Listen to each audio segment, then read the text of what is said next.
The field. Every neighborhood has one. Grass, concrete, or dirt. The stage is the same. The rules, unwavering. And the goals, beautiful. It goes in! Improbable scenes! It's where the dream begins to achieve the ultimate victory. The underdogs have prevailed once again! One cup, open to all. There is a celebration in Orlando. Now, America's oldest soccer tournament is back. Oh, it's incredible! The field doesn't care if you're a pro or trying to be one. It only asks, how bad do you want it? It's unbelievable! The Lamar Hunt U.S. Open Cup. The round of 16 in the Lamar Hunt U.S. Open Cup kicks off with a search for our first quarterfinal host. Welcome to Red Bull Arena in Harrison, New Jersey, where the New York Red Bulls and FC Cincinnati reprise a playoff rematch from a year ago. The winner on to the round of 8. Joined by Devin Kerr, Mike Watts on hand, and a fascinating matchup in store in the 108th edition of the Lamar Hunt U.S. Open Cup.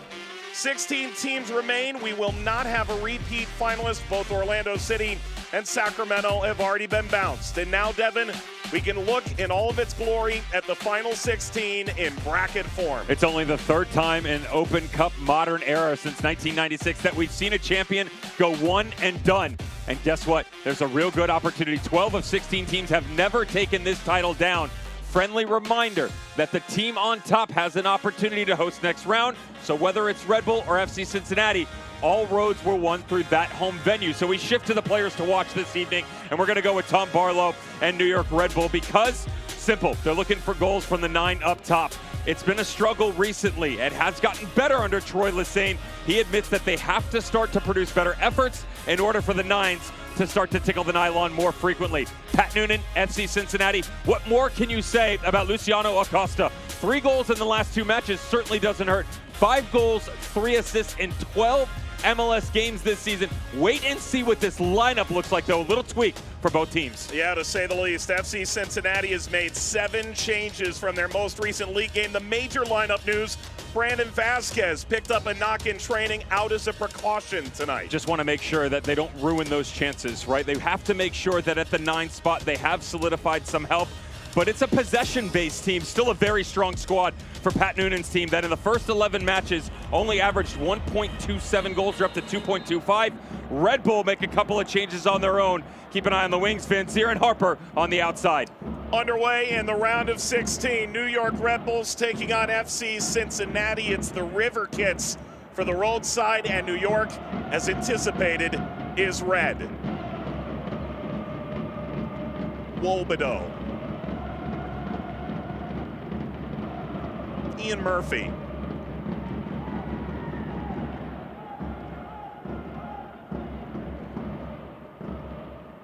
Through by Hagelin, picked up by New York. That was Harper.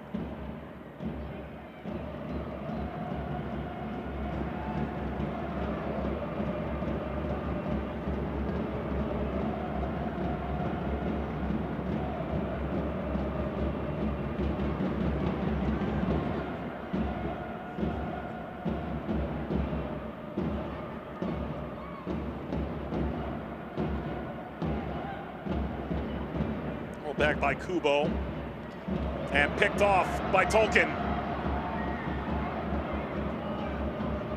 Away from Vanzier, stumbling Powell.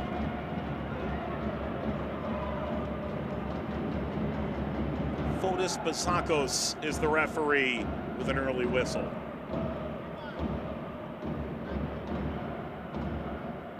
Dev, if you're FC Cincinnati, coming off the Hell is Real derby last time out. Packed stadium, TQL was built for that kind of occasion. And yet, in asking Pat Noonan where that ranked among all-time wins since he got to the club, he said, well, the playoffs are a different beast. Of course, he's referencing his side knocking out New York Red Bulls last year. It was a tailored response, wasn't it? There was certainly precaution behind it in the sense of didn't want to give too much credit, but at the same point in time, recognizing that in terms of regular season results, it certainly ranks right up there at the top for the club and what they've been able to do. I'm sure that Troy Lesesne and everybody else wearing a red jersey tonight is hoping that maybe they can flip that fortune. So far, 4 games unbeaten under their new manager. Lost by Harper. Cincinnati approached the halfway line. Harper steps in, touched away by Dylan Nealis. Well, for New York, it's a pretty positive start under Troy Lesesne. They've done very well for themselves, and not only have they come in and found a way to get results, but you look on the defensive side of the ball. 3 shutouts in the first 4 matches, just conceding the first time to Montreal on the weekend. I would say more so that when you look at whether you're asking Pat Noonan or even Troy Lesesne or anybody else around the league, you take a look at the team overall. It's not that anything's truly groundbreaking from a tactical standpoint. There's certainly a renewed belief within this squad. I do see defensively a little bit more of an effort. The structure has gotten better, but attacking-wise, there have been some really good movements, specifically in the second half for Red Bull. On the attacking side of the ball, the ideas starting to matriculate into the final third, something that they've unfortunately been chasing all season long, but just like FC Cincinnati, starting to find more success now. Barlow sought Van Zier. Clearance from Caceres, forward to Van Zier. And that's wayward from Dante Van Zier. Alacan gets the call again in goal. Cincinnati, a 1-0 win against Louisville, a 1-0 win against NYCFC to get to this point. Pair of clean sheets for Alacan. An area of interest, though, tonight for Red Bull. It's that positioning just underneath the number 9 spot, and we know that Van Zier is going to occupy it at this point in time. Tom Barlow can step in there. Where does Drew Yearwood make his way into this mix? They really like his advancement within the squad overall, but also recognize the fact that the goals are only going to come if the service continues forth, and they have not gotten enough of that. Now, yes, the chances have been more fluent over the past couple of matches, but it has to take another step up. Not just MLS, not just Open Cup. They've got to find a way to create a belief within the entire squad, and that starts on Drew Yearwood, but also challenging yourselves. Some of the best that you've seen, Omir Fernandez coming from the outside, some of the cut-ins from Cameron Harper. Of course, Tom Barlow can stretch the game too, making your opponent feel uncomfortable, and especially against an FC Cincinnati back line that's not only stingent, but also very aggressive in nature. Love to push the tempo coming off the back and possessionally attack going forward.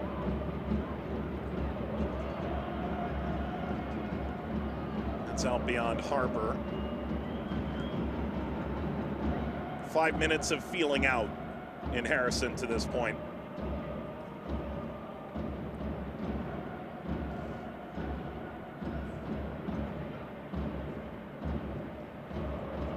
Can chased by Van Zier.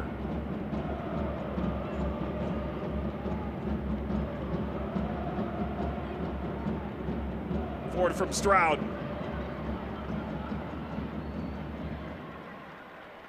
Now for New York Red Bulls.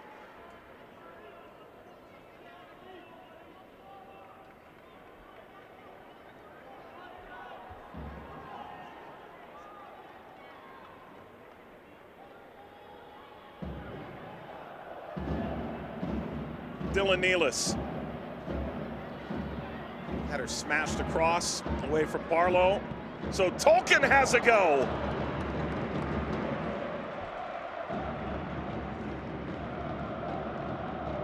John Tolkien playing at an exceptional level.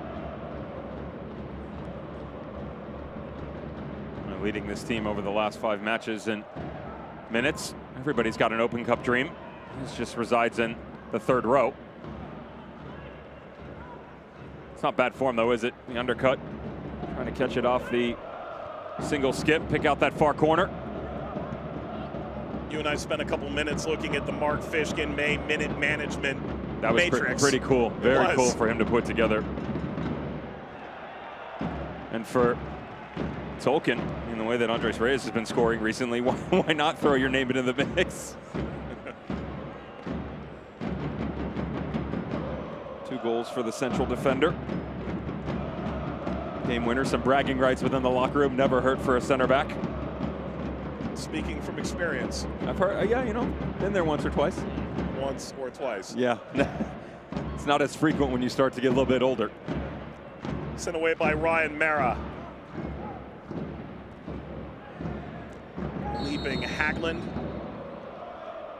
belongs to FC Cincinnati. So much of this game can come down to the knockdowns and winning second balls in the more vertical moments. Acosta taken away. Here's Stroud. A foul from Acosta.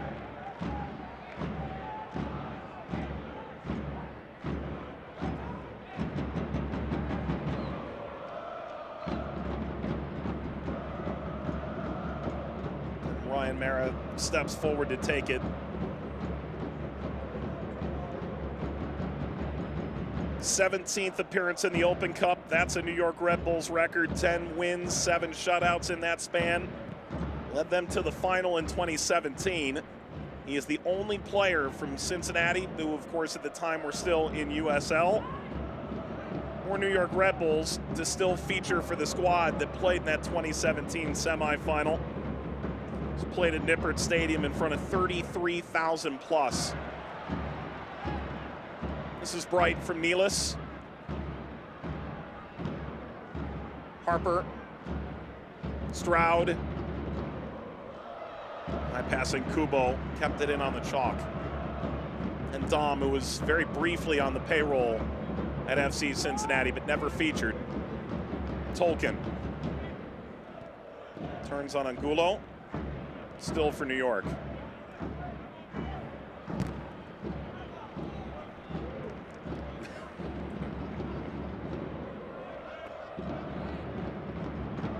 Sorry, John.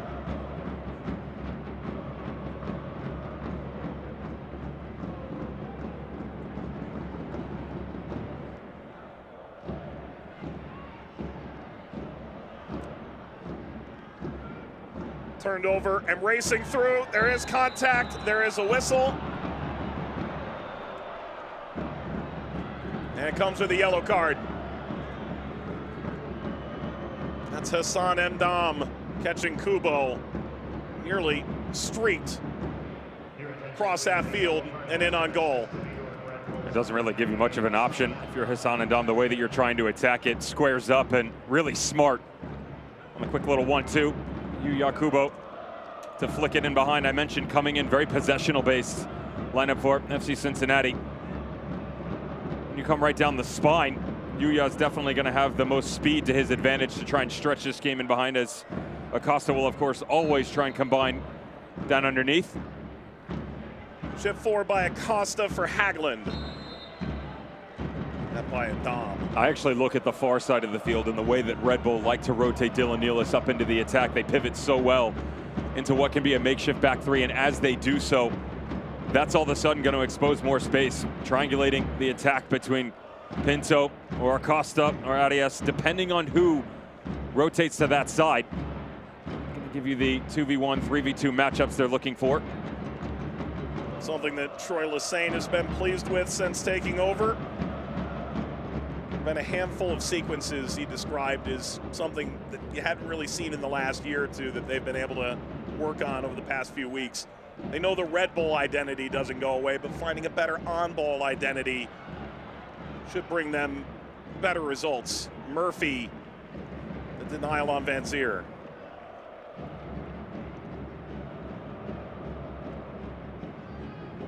After all, as you can see, haven't conceded all that much.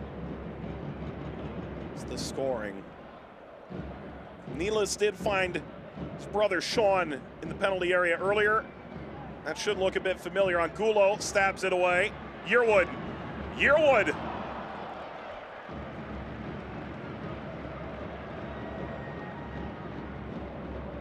Excellent first touch here from Peter Stroud, though. And unfortunately for him, he's actually outdone by Drew Yearwood. Watch his positive touch in a negative space coming back across. Stroud on the secondary ball, forward thinking. It's a simple little 5-yard ball, but that touch back across, all of a sudden, you have to pivot your hips if you're Marco Angulo, because quickly you have to turn to the side. Yearwood recognizes where the space is. Balance is the hardest thing on the back end of that to get it right. those are the little sequences that Troy Lesesne feels have certainly started to creep out a bit more frequently than what they saw in the previous regime. Powell.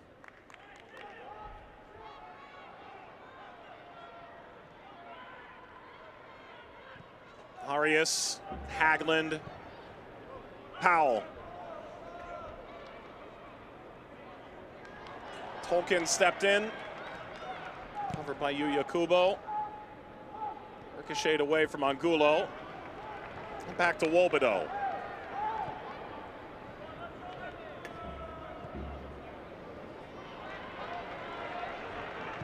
Harper. A foot race, Mosquera. Van Zieret is back.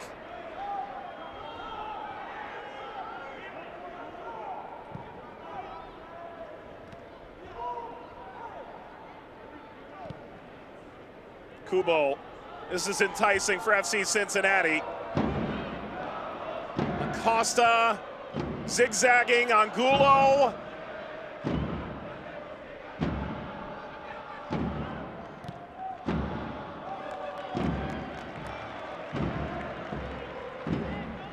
Of course, it's a different kind of being exquisitely dressed that Pat Noonan has brought to the table. 6th Open Cup appearance for FC Cincinnati, dating back to their time in the USL Championship, reached the 2017 semifinal. Many would say that Open Cup run is what opened America's eyes to the soccer city that Cincinnati was and has remained. They have sold out every home game this year. Hell is Real was quite the atmosphere. It certainly doesn't hurt that when your manager has sort of seen it all and done it all. Pat Noonan, of course, in reference to the Open Cup 3-time champion. 2010, 2011, back-to-back with the Seattle Sounders, though he feels like a bit more fond of the memories in the 2007 Cup run with New England Revolution.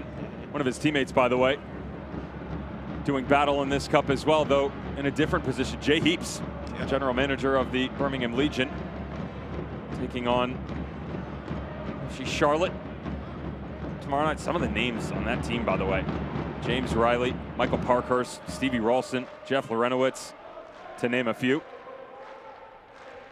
Sharee Joseph as captain. He's done wonders with the academy up there in the years since. Shove into Caceres.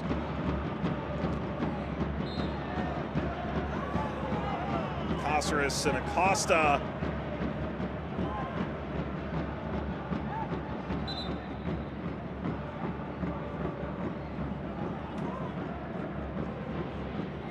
Maybe a bit of a spark here after a quarter hour.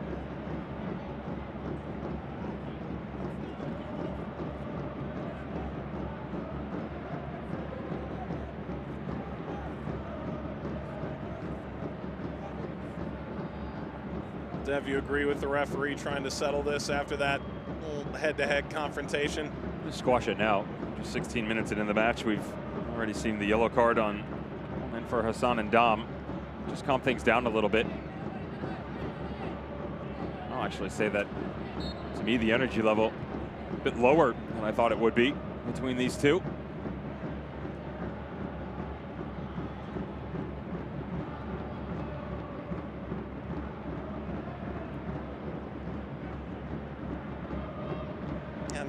From Mara.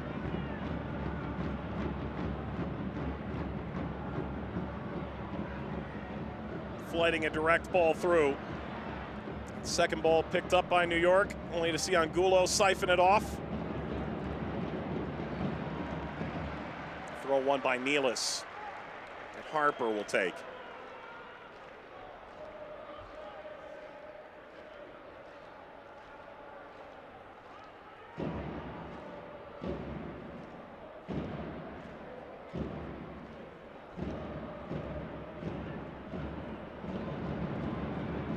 It is Nealis. Wobedo. Caceres. That's ambitious. You know, Dev, you through your time with Apple and me just going through this Open Cup run, it sounds like everyone has at least 7 games in the month of May. Yeah.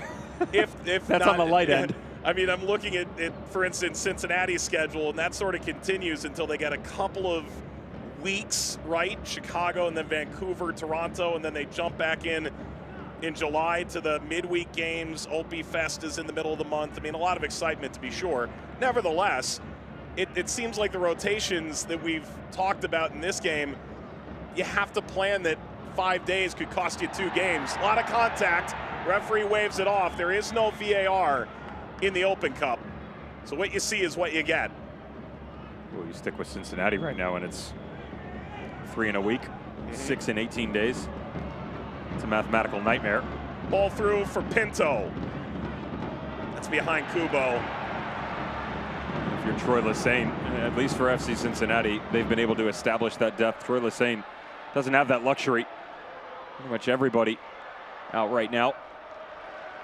Harper crossing, that's a corner. And yet still really impressive that they've been able to get results, right? You're missing Kyle Duncan, an outside back, Lewis Morgan in the midfield, Steven Serwada, Daniel Edelman, not through injury. And a better option, now captaining the U20s. 3-0 victory today against Fiji. And yet, 3 wins and a draw through 4. It's not a bad start to your MLS head coaching career. For them, you get the feeling if they can just get to the international break 4 or 6 weeks from when he takes over, you could get 3, 4 regular starters back. First corner of this match belongs to New York. They've sent it to the top of the 6 for Caceres. Touched away, Yearwood. That's blocked and he recovers.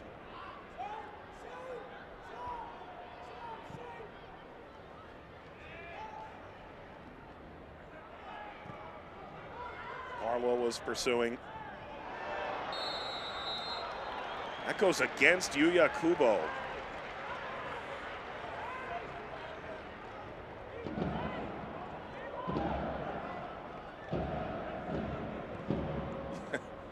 Kubo is still swinging his head back and forth.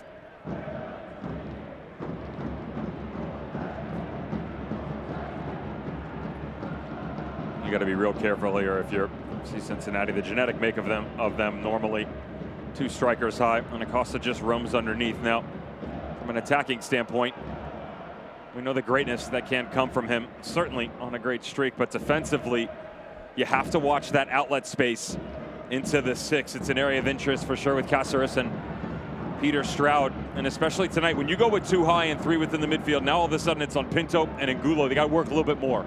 Normally, that's 2 men down underneath. You see a lot more side to side, and then they have to create depth within one of them. But now all of a sudden, it's a 3-man game. And those little tweaks, especially when you have so many changes, really difficult to track. And it does play into the hands of Red Bull, because that is really where they want to try. They want to win that first 50-50 ball and then try and find a way to play in through one of the 6s. Feel like that's one of the most important areas tonight for them. Howell stumbled through but maintained. Murphy gave it away. And Nealis got run over. To what extent have they been able to achieve that, though? Again, like, purposeful possession is the catchphrase that everybody utilizes, right? So there have certainly been a couple of balls in, but some of the ones coming forward has just talked his way into a yellow card here. Kick the ball away as well. That appears to be the real culprit. So if you're giving up 5-10-yard ball just underneath your strikers, is it the end of the world if it's not going forward? No, but you are giving up time and opportunity, and eventually you'll start to see the little tweaks. A little narrow right now on the outside for Red Bull because of the fact that you're keeping Tolkien home. It's coming high, not as much advancement on the left. Well, Amir Fernandez, really good job on this left flank recently. And all of a sudden it's Barlow. Really a front 3 up high. And so no matter what the actual tactical adjustment is right now, just trying to find a rhythm within it for this attacking unit, haven't been able to do so.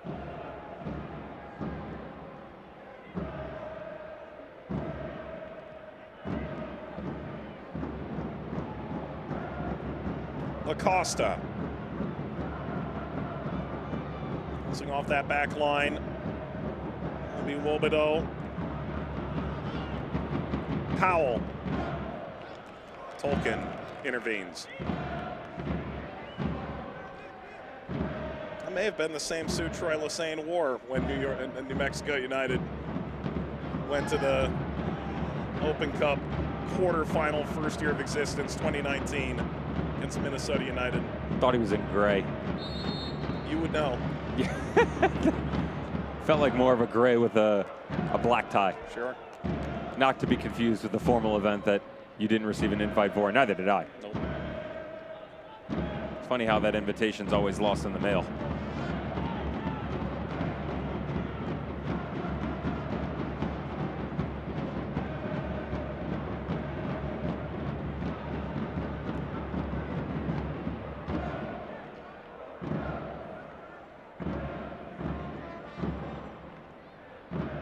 And just one start in the league, 4 appearances. Opportunity for him with Matt Miazga rotated and available off the bench tonight. Rolled out by Wobedo. And from Arias. Can for Haglund, and the pressure rolling upfield for New York. Turned over. Barlow back to Caceres, who spins, delivers a shot, ricochets free. Now to Malik Pinto. Kubo. Sprayed by Wobedo. Yuya Kubo.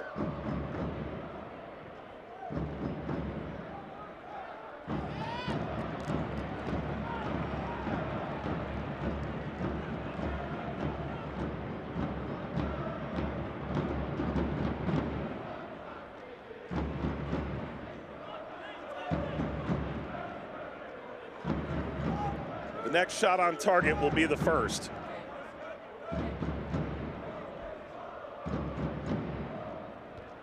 Tolkien. Able to retain. Barlow forward. Yearwood. Just floating for Harper.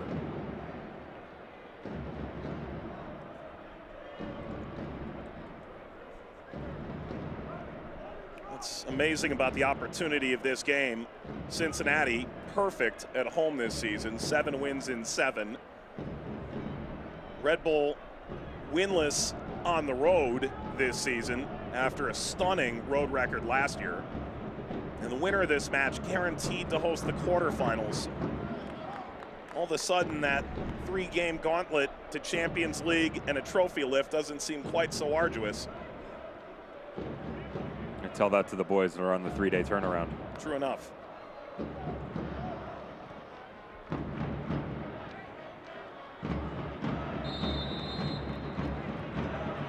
Five points clear of everybody, Cincinnati.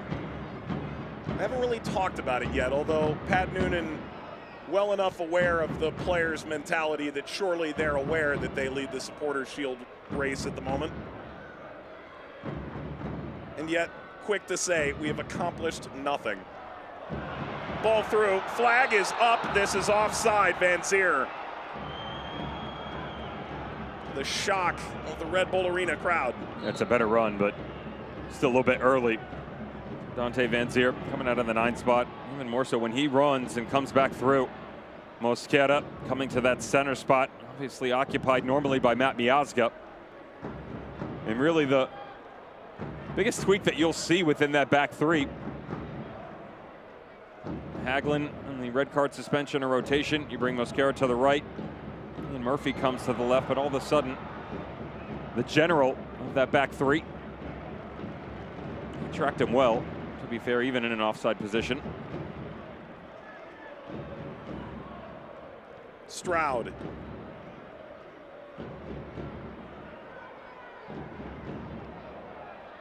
Nealis spinning. Yearwood. Way by Mosquera on loan from Wolves.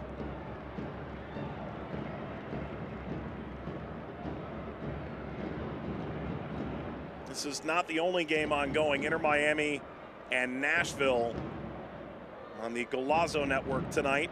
At the midway point of the half, Dynamo and Minnesota kick off in half an hour's time. And El Tráfico, LAFC, and LA Galaxy. In the case of LAFC, the 11 that wear LAFC shirts. Barlow. Big step. And with Cincinnati to carry forward, Angulo knocked off the ball. Nealis shown yellow, third yellow of the match, all to New York players. It's in Dom, Nealis, and Caceres. That's Sean Nealis. A little bit of a favor repaid for the no call on the other side as well. On the Barlow touch, it's hard to really argue how much contact there is. He definitely steps in front of him. As to whether or not he got there first, that's a whole nother conversation because Barlow sort of pivoted away from it. Good little step in. Definitely a physical construct on the second. Just the overall intent to attack is just void, right? Red Bull aren't really trying to stretch up top. The energy isn't a ton of chasing. Funny because I mentioned to Troy Lesesne, I said, is this one where maybe you sit a little bit deeper, right? Let some of the pressure come to you and then try and spring in behind. Well, defensively they've done that. But when they've picked up possession, just slow to draw going the other way.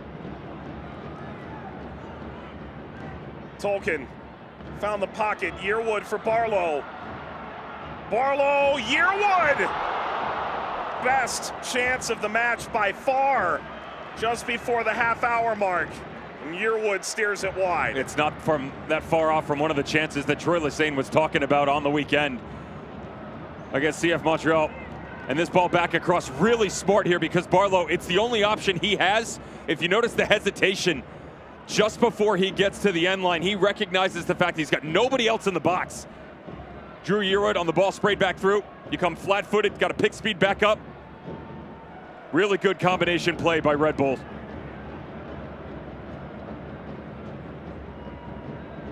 And there's a lot of weight on Yearwood's shoulders at this present moment. Unless we forget that outside of the names mentioned, Manuel on the bench, Luquinhas, I mean, these guys are coming back, which is good, but how much fitness are you going to be able to get out of them? Of course, Corey Burke started to pick up a couple of goals, using that term very loosely. 2 on the season for their striker up top. I'll get it. Ball through, Van Zier.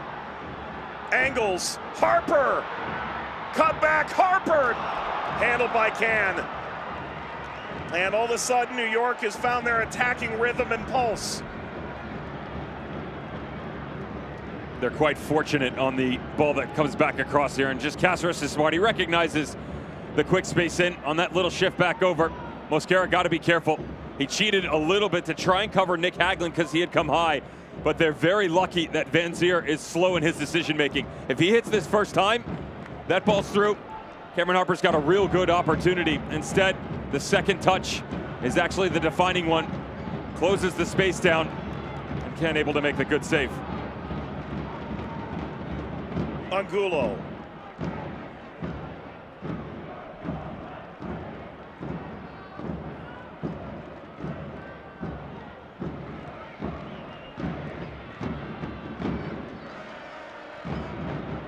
Forward from Powell. Turn to Barlow. Yearwood. Van Zier. Met by Mosquera.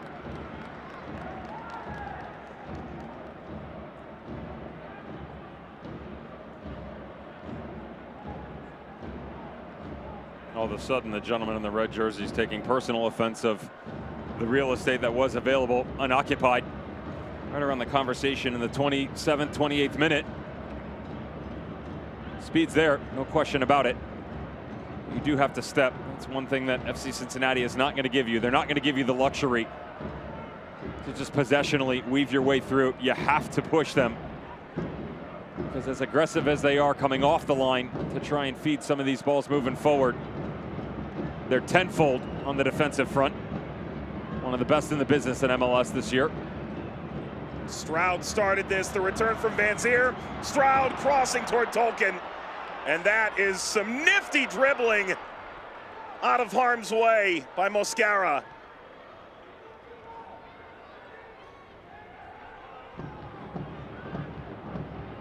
Arias, Kubo, and Dom behind him.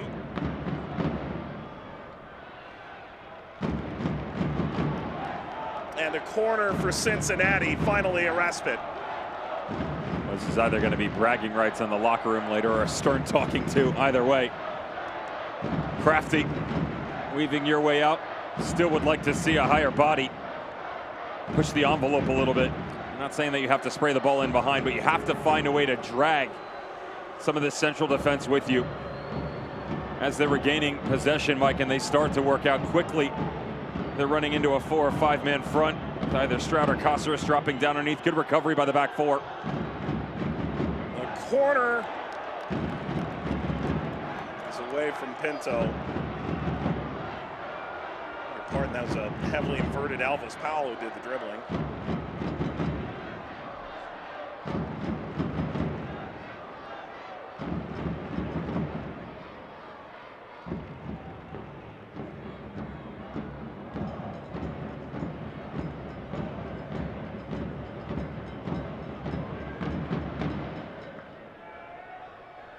Mara has been the man for the cup.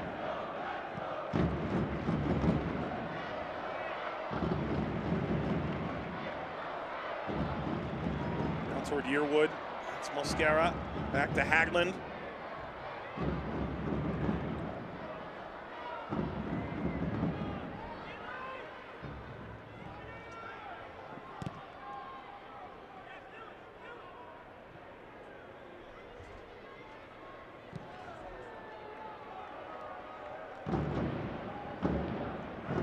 Mosquera, Cáceres.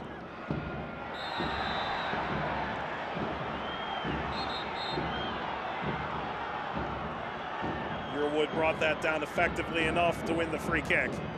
It's a magnificent touch by Drew Yearwood. Not many people can say that they've gotten the best of Yerson Mosquera. A tall frame, just over 6'2", trying to cheat. And I can't blame him. Got a portion of 8 inches on Drew Yearwood.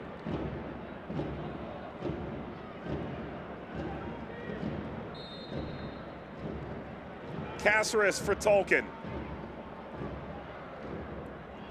Diagonal sent Stroud's direction.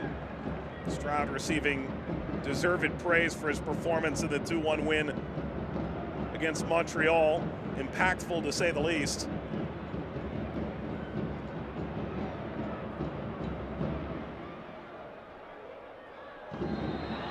That's a foul. Yearwood only shake his head in disapproval.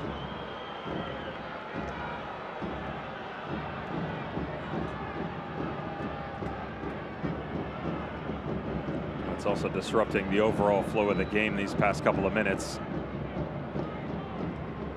I mentioned neither one of these teams really able to find any sort of attacking rhythm. Let's say that the melody has been fully removed from the match now.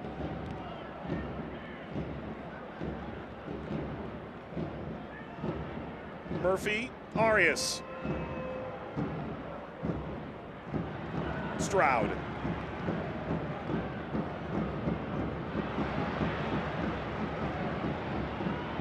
The numbers are good here in red for New York. Harper, met by Murphy.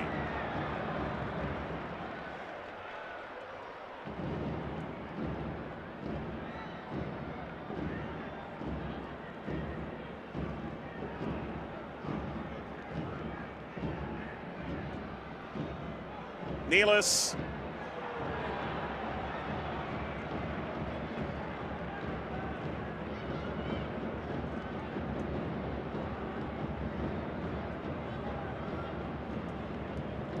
Hey, fans, dive deeper into the thrills and drama of the Lamar Hunt U.S. Open Cup. Join the conversation on Twitter and Instagram at Open Cup, on Facebook at Official Open Cup.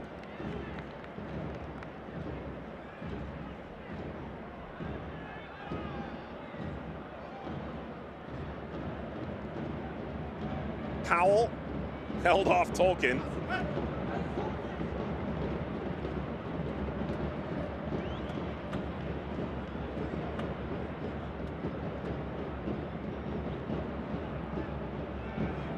Ongoing adjustments here. Pat Noonan, the Haglund, the Cincinnati native. Both teams struggling centrally.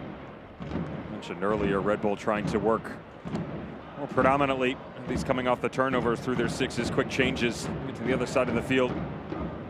Isolating Caceres and Peter Stroud. Same argument for FC Cincinnati, but if you watch, the marking's been brilliant on the inside. So the second a turnover happens, you're basically man marking.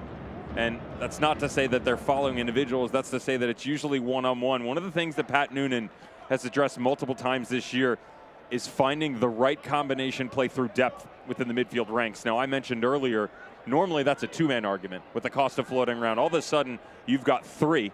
Wobodo's going to sit underneath, yes, but that's up to Pinto and Angulo to find those little seams to work off of each other. You would think that it would be a little bit easier considering Kubo and Acosta up top, but again, those five just having trouble building through the central locations. Red Bull have gone more direct over the past 10 minutes. For Cincinnati, this Northeast region will conclude in either Harrison or Cincinnati. Winner will host in the quarterfinals. Cincinnati looking to get there for the first time in their MLS era, second time overall, including their time in the lower divisions. For Red Bull, this would be their 11th quarterfinal. All that Pat Noonan has done to turn things around in Cincinnati to be as close to a trophy as they are.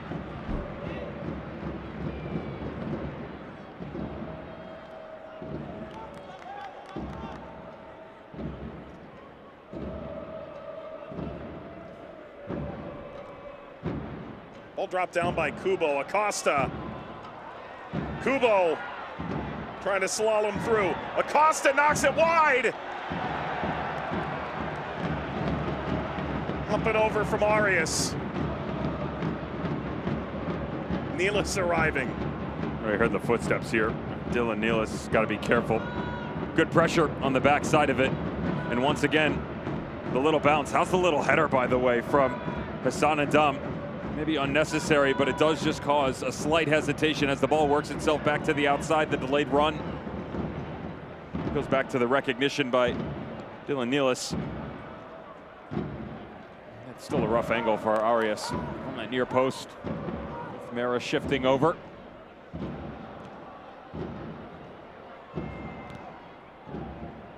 Tolkien.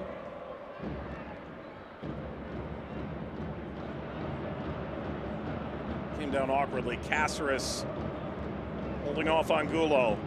Through Stroud.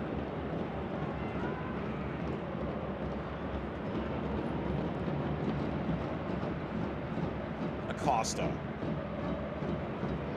Overlap arrives. Arias stridently forward for Cincinnati. Acosta. Return. Takes it back off the ricochet. Rolled through. Kubo. Kubo scores! FC Cincinnati on the road have the opener!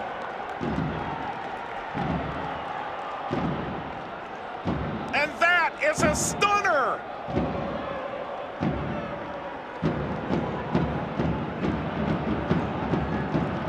Ask for the game to open up a little bit more, whether it's up top of the nine or out on the wings. You have to speed up the rapidity of play and create separation within the ranks against Red Bull's defensive front.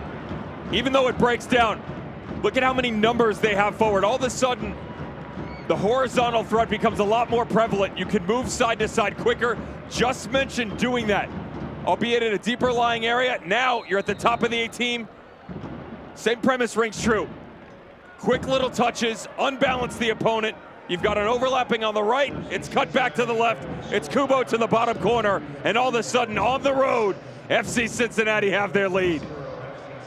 That is the 5th goal in a Cincinnati uniform for Yuya Kubo, and his first since September, a 6-0 win over San Jose, and on their first shot on target, no less.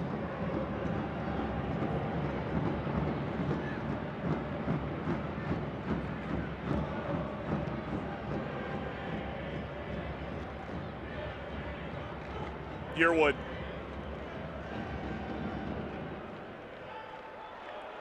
Stroud chasing, held up.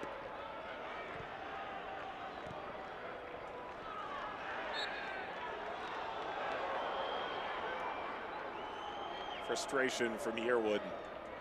Draws the whistle again.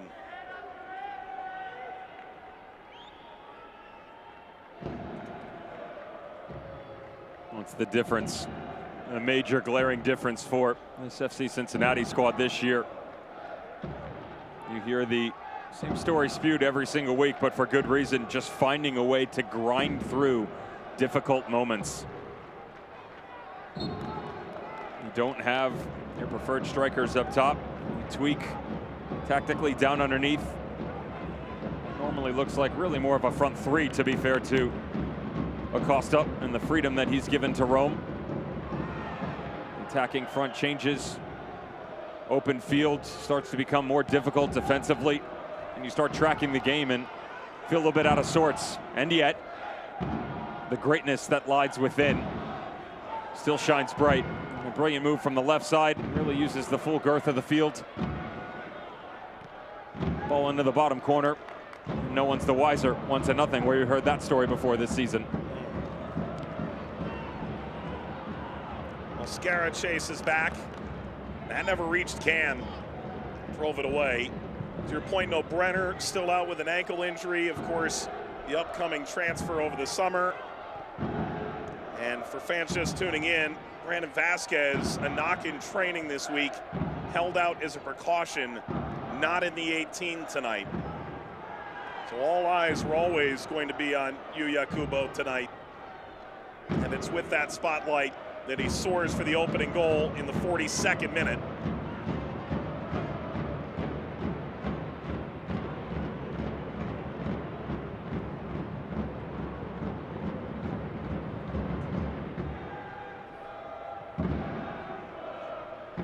And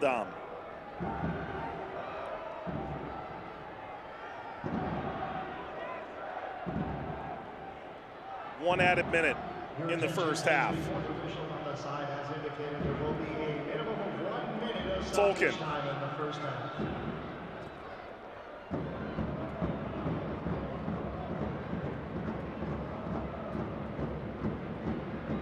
Red Bull Arena has never seen New York Red Bulls lose in the Open Cup.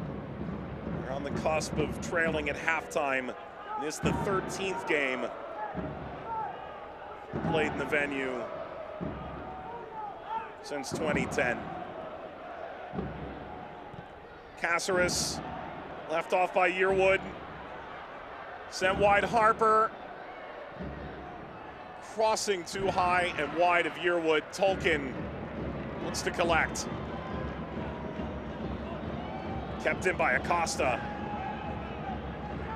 It's with New York. It's a matter of seconds now.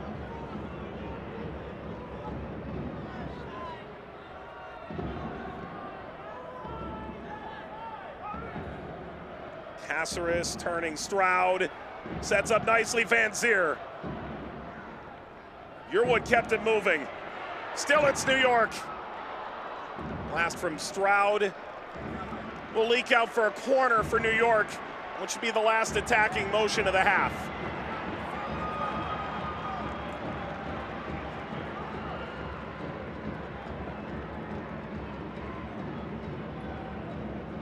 Four assists in league play for Tolkien.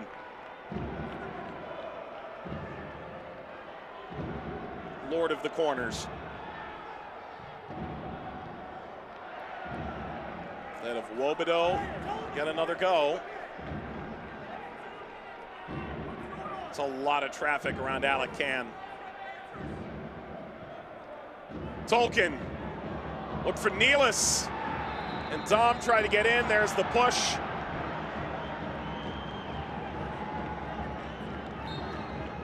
And there's halftime. Yuya Kubo, just 4 minutes before the break, puts FC Cincinnati ahead on the road.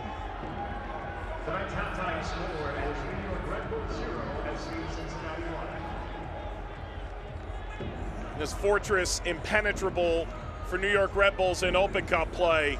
Yet Cincinnati picking the lock in the 42nd minute. And history says there aren't many goals between Red Bulls and FC Cincinnati. Last 10 meetings, 2 goals or fewer in league play. Should that carry over tonight, it is a very good sign for the road team. Yuya Kubo getting on the board in the 42nd from Angulo. Well, only either team hit the target once each. That's 2 total. The math stands out correctly. And yet, they are so good when they want to be. Of course, capped off by Acosta getting the attack going. The beautiful ball to the outside. Angulo quickly ushers it forward. And then off that little half touch, notice the shoulder, just drop it right here. You're trying to pull it into the bottom corner. Give yourself the lead. Great at home, beautiful on the road, and can it last for 45 more minutes?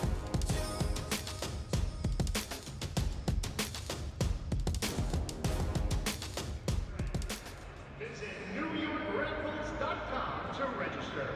Homegrown minutes start here.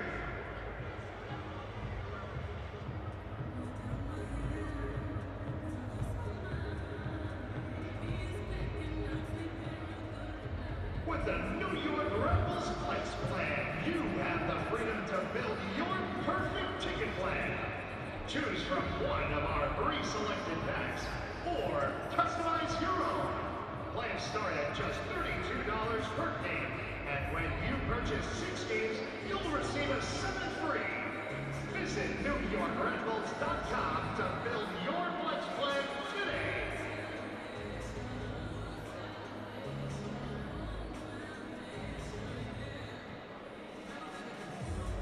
Laid Out, presented by Wawa, is a bi-weekly podcast hosted by Lums Connor Lane, Bradley Frank Phillips, and radio's Matt Harmon. Join them for an energetic show with an array of guests that include current players, club legends, local athletes, and much more. You never know who might show up on Laid Out.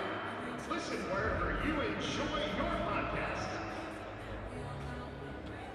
Hey, I'm Dan Huddleman, I'm Tim Harper, and this is the Indians. Can I reveal?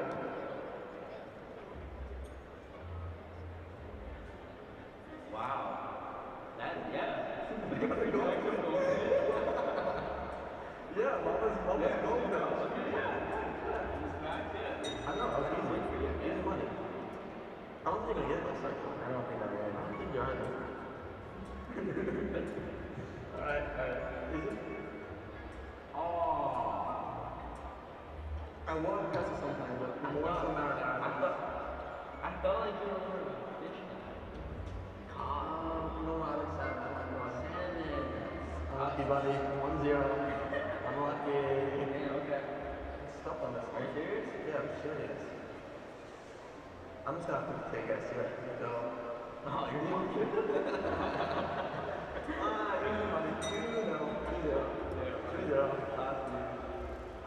don't think you know this is. I'm taking a guess. I just don't think you know who this is. I'm taking a guess.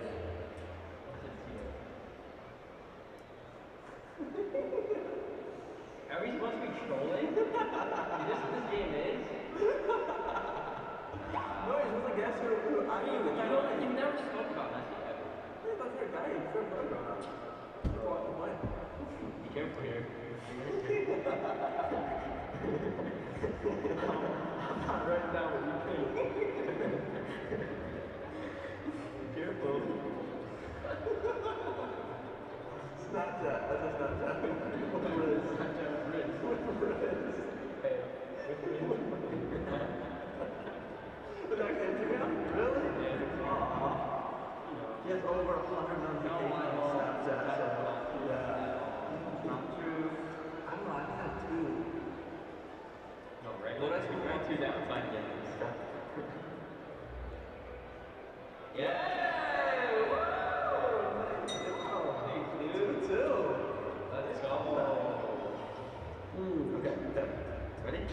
2, 1. Flip-flop for zips. Alright, I wrote, okay. You wrote that? No, I wrote snaps. We'll give you that. Oh, your planner! Oh, I should have got that one. That was easy. That's the facility. Oh, you got put for that.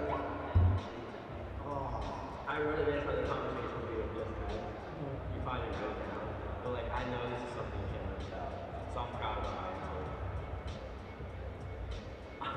That's the mini ball! Yes! Yes! You play my mini ball is awesome. Oh, very skillful. Nice. Very good drawing. Wow. It's like a portrait, actually. Let's go. You got funny. It's like you're trying to trick me. I don't really think that you don't like Marcel. I think you do like Marcel. You just listed like everything. Like, why? Okay, I'm gonna make it clear. I like walking. No, I'm not obsessed with it. The reason is he always comes on trips and he brings. We'll be away for one night and we'll bring 10 packs of breakfast. It's true. You do bring 10 days of snacks for a one-day trip. Your turn now? Yeah. I know what that's that question. Ham. Ham and cheese. Meatballs. I don't think it was the salad. I know. But like, if you had it on a roll, I feel like FC, I don't know, there, you know? Did you put mayo on your board? Yeah. No, mayo's a big no-no. No. Like that? No. No. How do you eat sandwich? Well, I can put butter. Butter. What's that? Butter. Yeah, I can butter sandwich. Remember last year? Danny was late in the training last year. No, I'm not late in the training. We're not going. He was late by 12 seconds. You were. It was 9 12 seconds.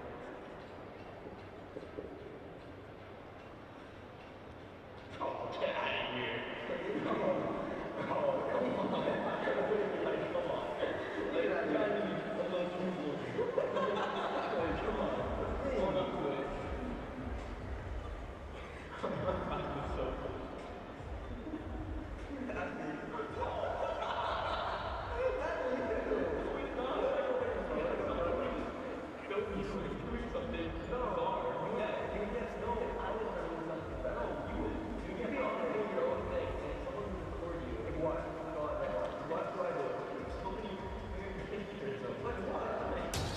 Welcome back to Red Bull Arena, a tradition like any other at halftime. The Sprinklers. All right, here's a look at the full bracket. We start in the Northeast region. Pittsburgh and Columbus will travel to the winner of this matchup. FC Cincinnati leading 1-0 at the break. Any other matchups catch your eyes? Inter Miami and Nashville have decided that they're going to take the first half off as well. Little snooze fest going on between those two. Birmingham Legion and Charlotte. You know, I look at the fact that in the past two iterations of this tournament, 2019, 2022, we've had at least two lower division teams make it to the final 8 teams. So there's an opportunity for a USL squad. And how about anything else? I actually kind of like the team coming out of the Houston-Minnesota game, believe it or not. Something about it. It feels right. Okay. It's pretty much the most I have for it. No, look, tactically, both teams have kind of experimented with different looks. Hector Herrera can still do great things within the midfield. Adrian Heath, yeah, he's seen a little bit of success in this tournament, too, making it to the 2019 final. And, of course, it never hurts to have Colorado Rapids and Real Salt Lake matched up against each other. That is twice in 4 days those sides will meet. You have a feeling, as RSL took the weekend matchup 3-2, there might be a little extra juice in that one. That's Wednesday, 10 Eastern.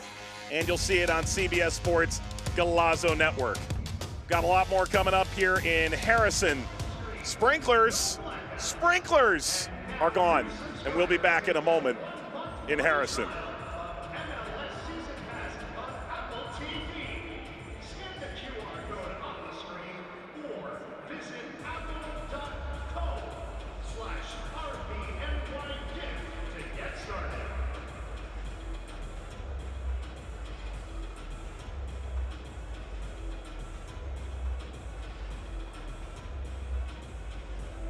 Your New York Red Bulls return home to Red Bull Arena on Saturday, June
UFC returns for NWSL action at Red Bull Arena on Sunday, June 4th. Come cheer on the club as they face Alex Morgan and the San Diego Wave at 5:30 p.m. Visit GothamFC.com/tickets to purchase yours today.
Halftime in the Lamar Hunt U.S. Open Cup. Cincinnati 1, New York Red Bulls 0. Winner hosts a quarterfinal with Devin Kerr, Mike Watts on hand. And let's show you all the highlights from the first half. First 9 shots of the game, none on target, all from Red Bull. Well, it's a little bit surprising when you have an XG of .71 combined. Obviously, there's a bit of sarcasm in there, but there would start to be opportunities right around the 30-minute mark for New York Red Bull. This came down to speed of play. They had to find a way to start to transition faster. That's their staple, right? Yeah, well, they almost became too comfortable under Troy Lesesne in their new skin. And as they opened themselves up, so did the opportunities start to come. Responses from FC Cincinnati were not aplenty, though, more importantly, you were starting to get the attacking options on the same page. The biggest argument that you had over the opening 45 minutes was that Acosta, Kubo, Angulo, Pinto couldn't really get in combination play together. Well, you get them all on the same page in one sequence. Ball from the outside stretches the back line. The speed starts to open things up. How's the back heel from Angulo? And then the favorite phrase of FC Cincinnati, letting Kubo cook in the 42nd minute to the tune of 1-0 after the opening 45 minutes. So who finds the answer in this second half? No Omir Fernandez, notably for Red Bulls, but Luquinhas is available along with Corey Burke. There is no Brandon Vasquez tonight for FC Cincinnati. But perhaps it could be Moreno or Barreal when the chips are down, should they need another. New York gets the first kick of the second half, and we may well have our first quarterfinalist in about 45 minutes' time.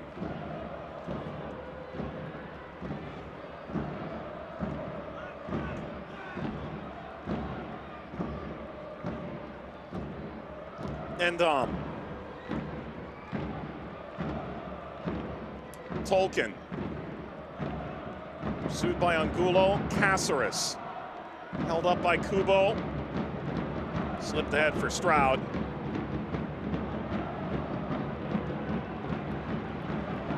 passing accuracy in that first half from FC Cincinnati, just shy of 67%. Header down, smashed toward frame by Stroud.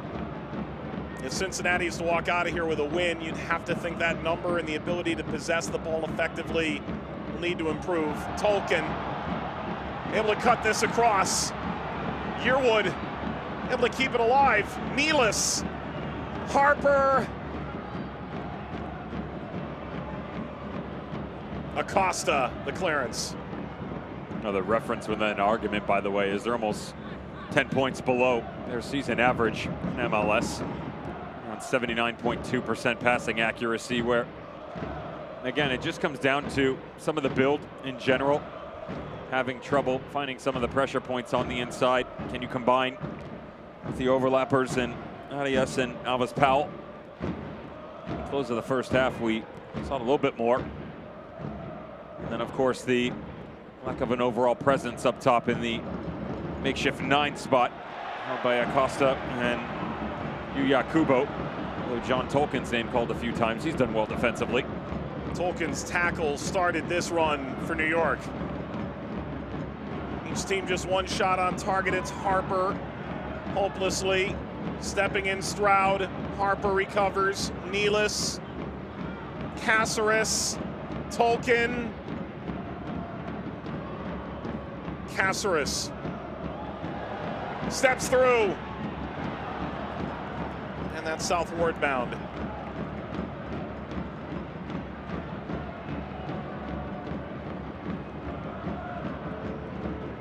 Caceres having a little fun here with Marco Angulo. Throws the cone down on the field. Angulo never moves. Just right around the central midfielder. Form on the end, leaning back the entire time, but very good effort. At least stay on the ball, maintain possession. Something over the past 4 matches for Troy Lesesne. This team has done really well. Early on in the season, Red Bull way you talked about in the first half, Mike. Apply the pressure, win the turnovers, but they struggled once they did take over the lion's share of the argument and they get high.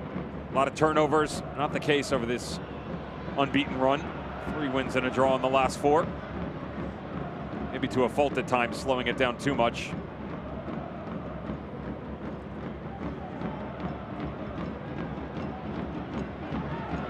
Nealis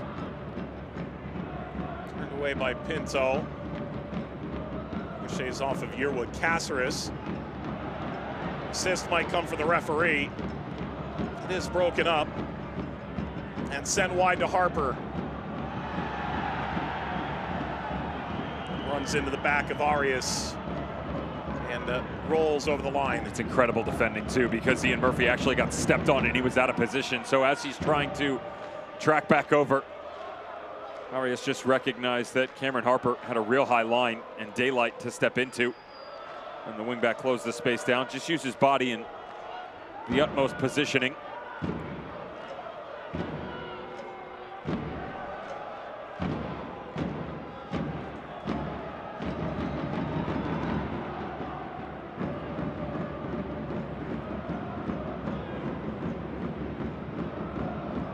Tolkien, advantage played. Van Zier battling with Mosquera, took it for Red Bull into the penalty area. Can Angulo catch up? And Dom started to tackle Nealis. Corrals. Sean Nealis. Caceres. Return to Barlow, and there's Wobodeau. This time of the Open Cup last year, he was just a hope and a dream for FC Cincinnati, and now he's frankly irreplaceable. Harper on the sprint with Arias.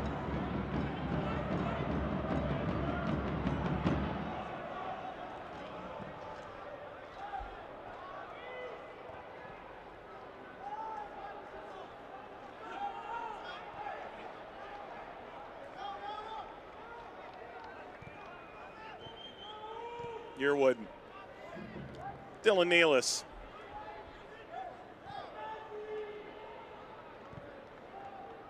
Caceres for Tolkien. Lines cross field.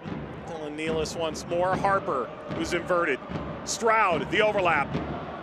Cut back and played for Harper. Caceres. Yuya Kubo caught him from behind. This is an extraordinary free kick opportunity for New York.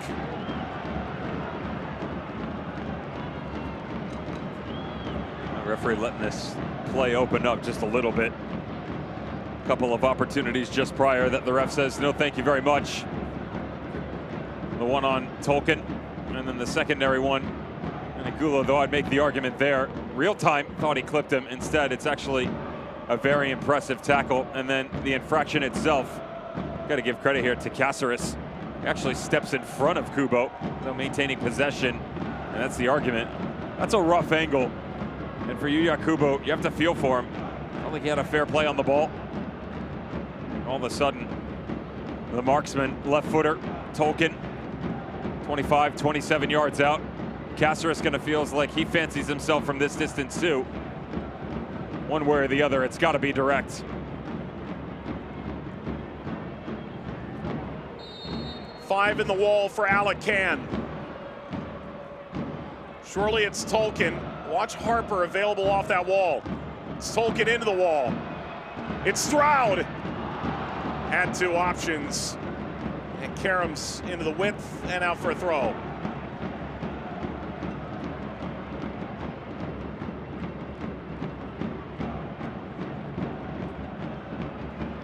Can Barlow be the one goal in league play?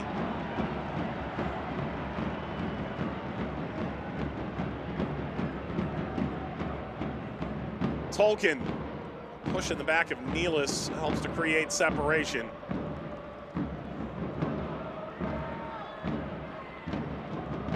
Dom, and that askew.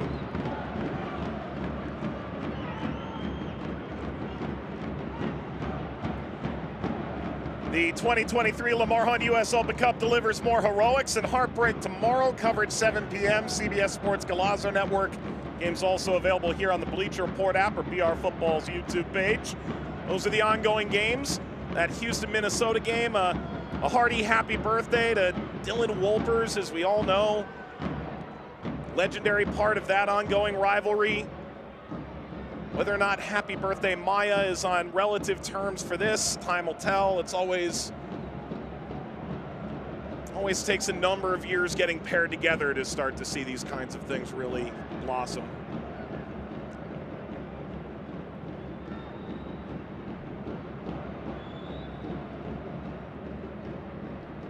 Kind of amazing that these sides, and to be fair, the Open Cup taking the 2-year hiatus around COVID-19 in 2020, 2021, have matched up just a little more frequently.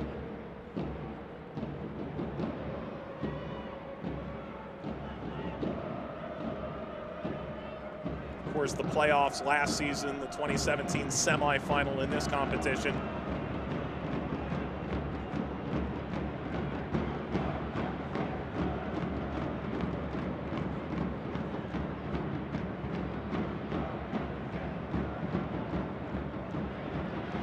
Red Bull starting to contemplate substitutes, but it's Angulo leading Cincinnati's charge. Hangs off of Nealis.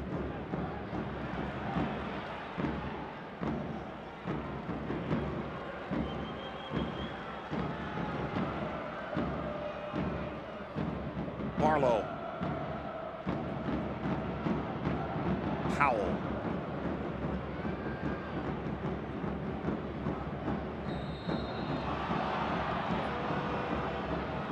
Free kick won by Acosta. Acosta's been spectacular this year. He's one of those guys that is really good on a bad day. Yeah. And when he really fancies himself, almost becomes unplayable at times. Little turn.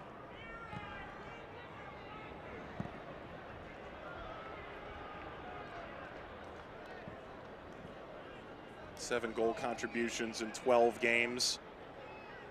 Desperately wanted to be a part of the Open Cup a couple rounds ago. He'd been dealing with an injury. to sneak him in against Louisville at the tail end of a game that went to the wire, but finally for Cincinnati, they finished their first game in the Open Cup without extra time. Hagelin did well to bring it down, but Yearwood splays out for Tolkien.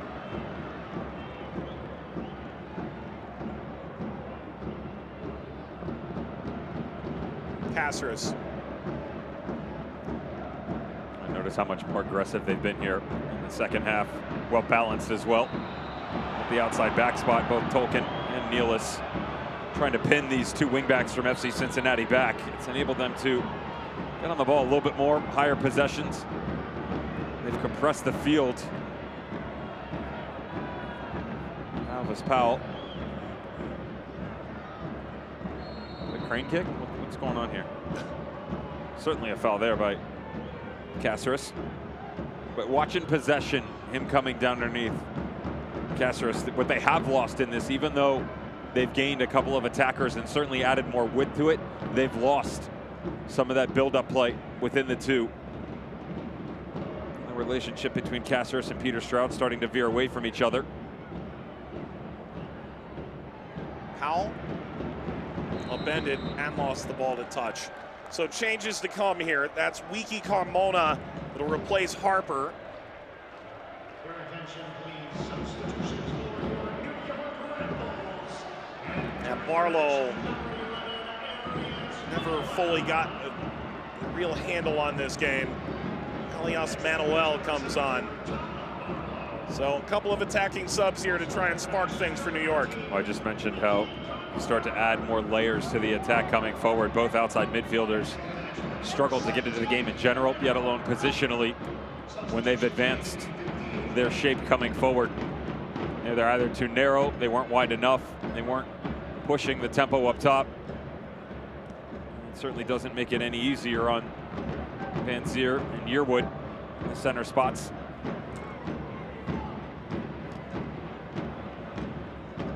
How's that ball? Well done. Click on by Van Zier. Carmona. Van Zier's available. Not a lot of options. So as he enters in, Arias cleans the ball away. Hectic moments. A throw for Red Bulls with an injury ahead of the play. Pauses and Dom a brief pause. Nealis is back up. Of course, he's the preferred option for the throws.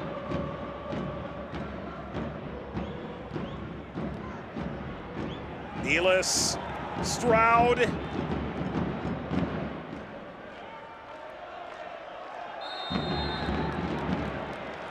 Foul from Murphy. And a free kick for New York. It'll come in the 60th minute.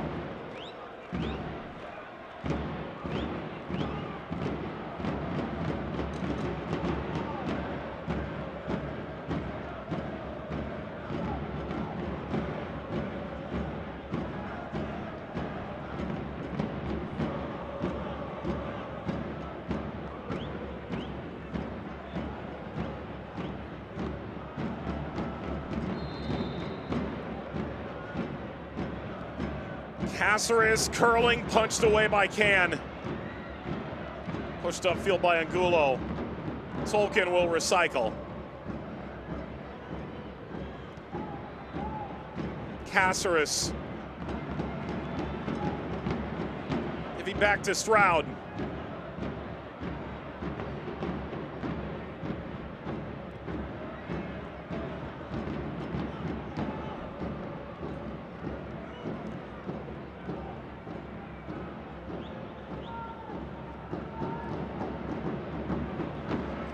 Dylan Nealis led.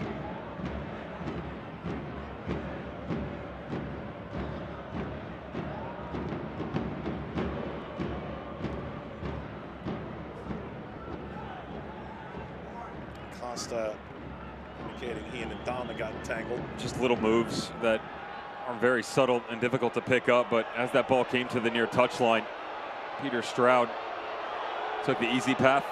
He tried to widen the field himself, or in fact, if he actually cut in, drags a runner with him, opens up space for Van Zier down in the diagonal into the corner. These are the little things that a young pro starts to pick up after more repetitions.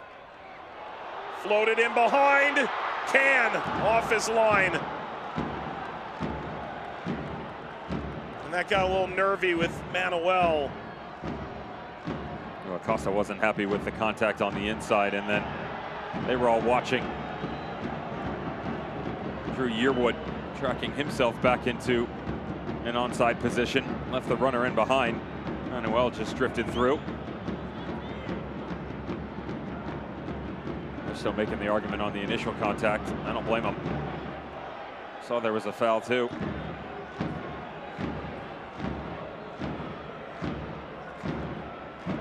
It's Yuya Kubo, who went down before the attacking phase really took hold from New York when Ndam circled back to collect the ball about a minute prior.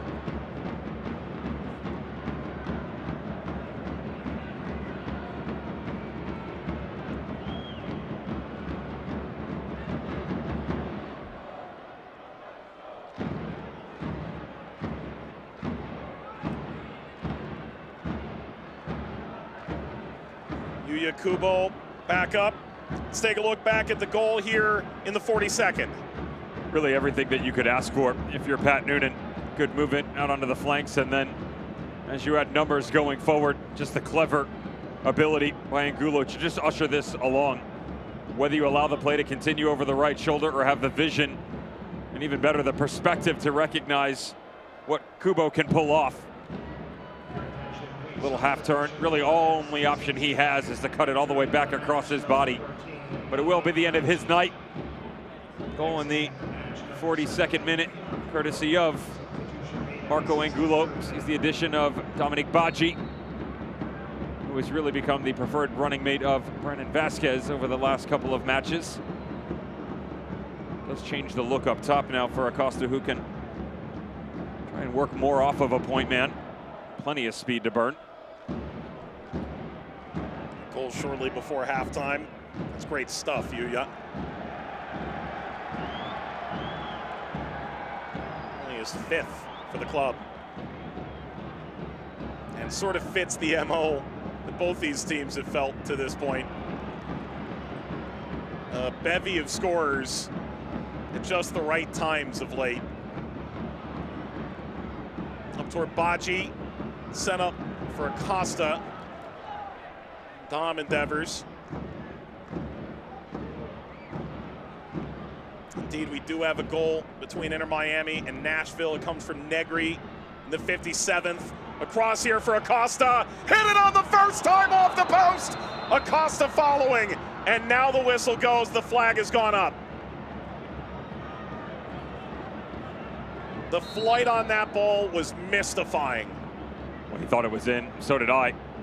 Just as quickly as they move from right to left, eerily similar to what you saw, just opposite direction on the goal in the first half. More wide open. Dear Lord, he makes a move on this thing. Again, the license to roam anywhere that he wants. Luciano Acosta.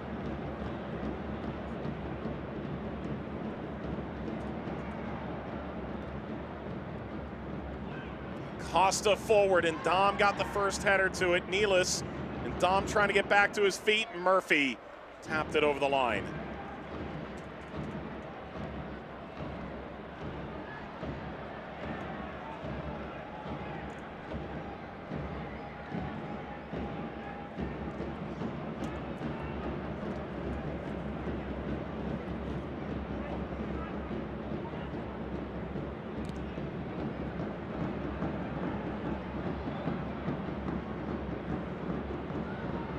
Tolkien.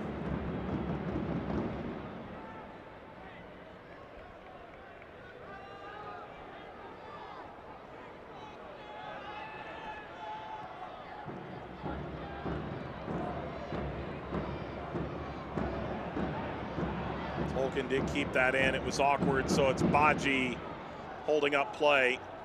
Costa with a ricochet, and Dom. There's something there with Acosta.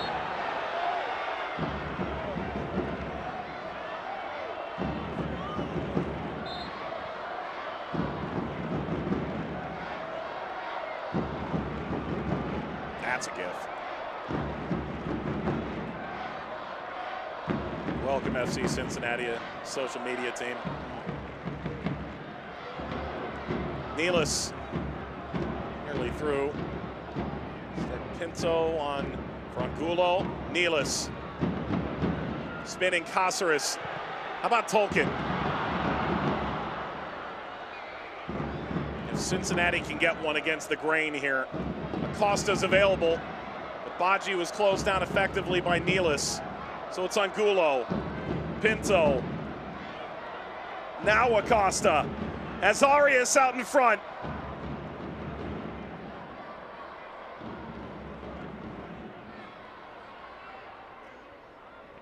Step by Van Zier.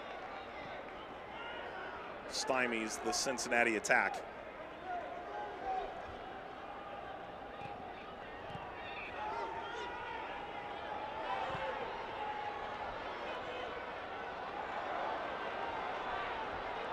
Crowd here growing just a tad restless, waiting for the magic moment. Caceres slides the diagonal. Arias as far as Acosta. Baji is wide option. And Dom. It's momentary. That's better from Nealis. Acosta slides Tolkien. Acosta wanted more movement off the ball, and as stagnant as it was, really hard to blame him for the frustration between he and Baji. I still go back to the argument of the inside of the field for Red Bull and their build. Nealis in a high line right now, but just keep an eye, 5 bottom of your screen, and Caceres, you're looking at what, 20 yards, 25 yards in between the two.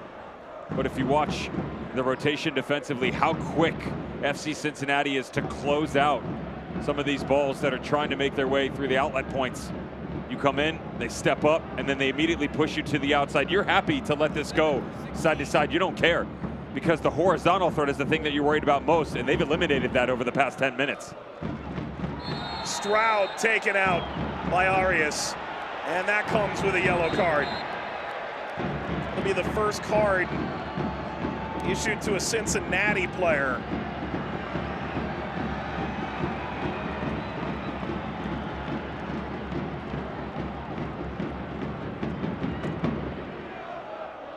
Monreal comes in off the bench for Cincinnati.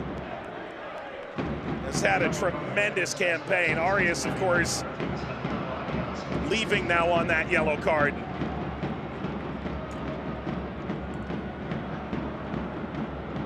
That's the first change. The orange and blue. The third for New York. And on races Corey Burke. 6 appearances prior to this in the Open Cup. 3 goals, 1 assist. Replaces Yearwood.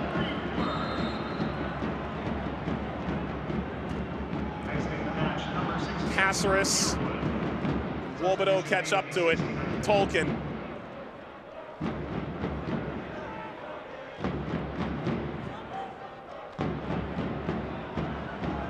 First header, and Dom can.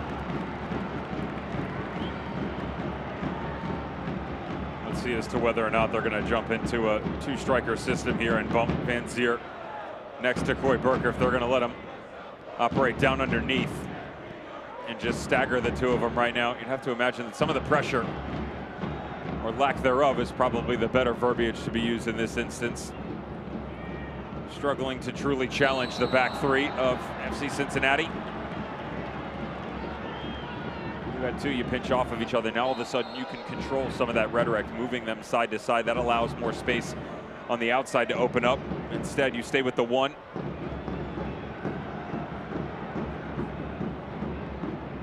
It's a little bit easier to pass back and forth.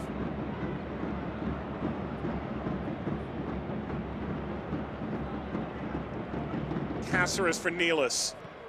Still 20 minutes remaining.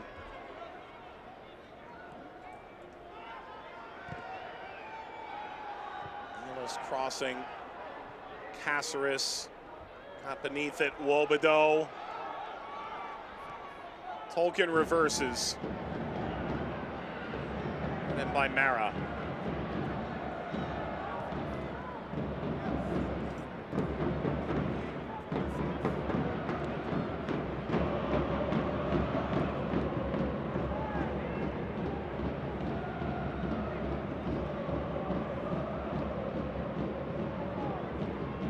Tolkien, Baji stepped in. Baji leaping through on Gulo. Head snap back, he knew he could have gotten a little more with that. Carmona slowed by Wobedo.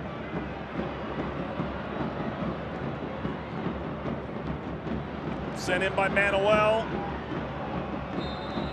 Contact from Stroud.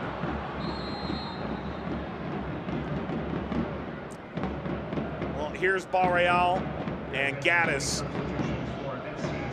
So bring in a couple of players in those wingback positions that provide a different element.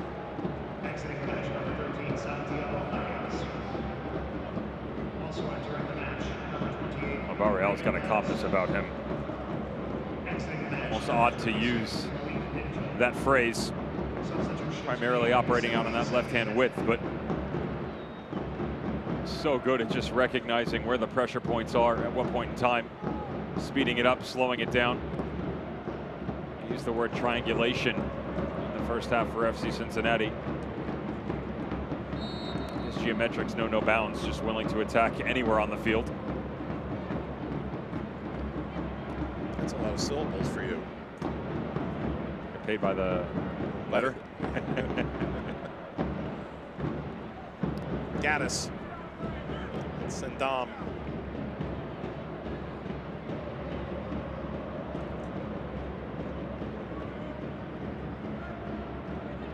Acosta. Only the first effort for Barreal. Now he's latched on. Seeking Acosta.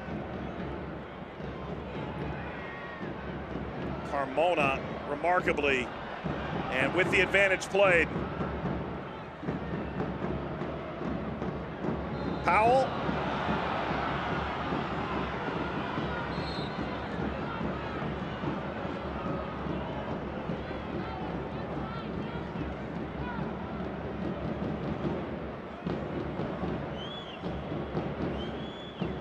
Be a fly on the wall there.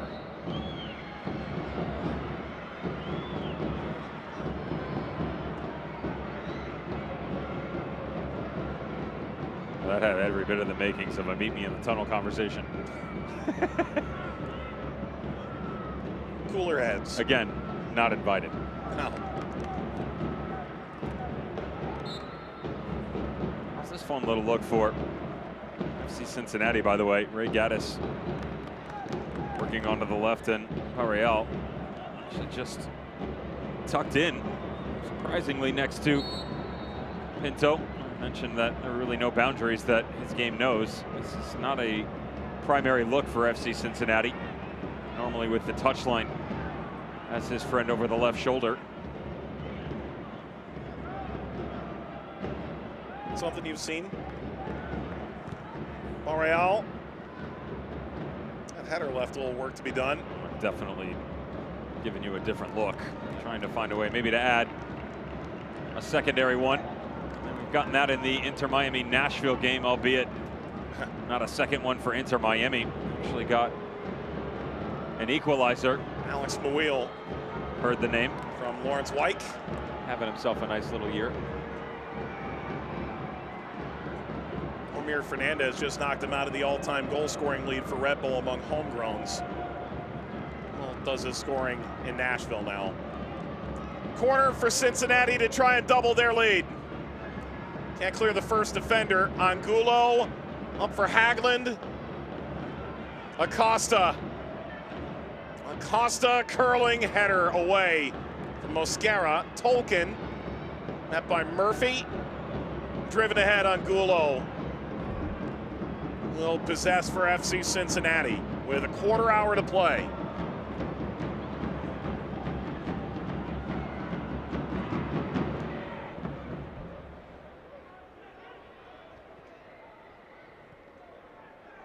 It's brutal to think about what these teams don't have at their disposal tonight. Lewis Morgan, Kyle Duncan, Luquinha's just returning. No Fernandez, Edelman, Amaya. Cincinnati, not Brandon Vasquez, precautionary measures. Brenner with an ankle. Kimi Ordonez, who played in the Under-20 World Cup with Guatemala this week, including their 3-0 defeat to Argentina, the host country, earlier today.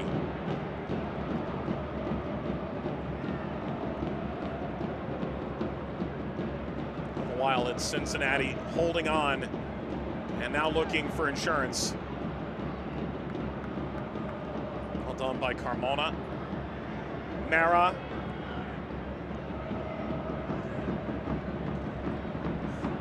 Bouncing by Burke.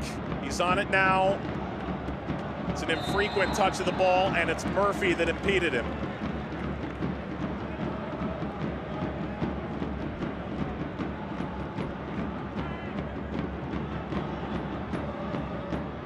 The good news is for Troy Lesesne that Corey Burke has at least come in with some intention of trying to find a way to fight back here, albeit in a 2v1 scenario with FC Cincinnati absolutely swarming him. More subs on the way for Red Bull, just on the other side of this dead ball. Some height on that back post. Caceres can. Stroud whipped it frame. That's sent away off the block, and Stroud recovers. Van Zier. Powell keeping his footing. Stroud held it up just long enough.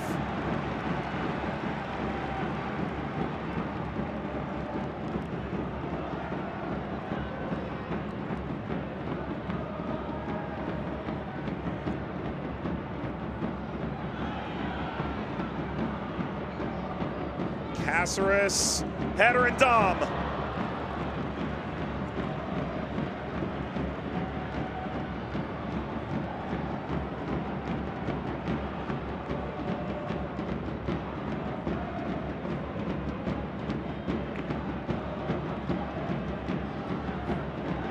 We have a goal now in all 3 matches tonight. It is Houston through Corey Baird pulling ahead.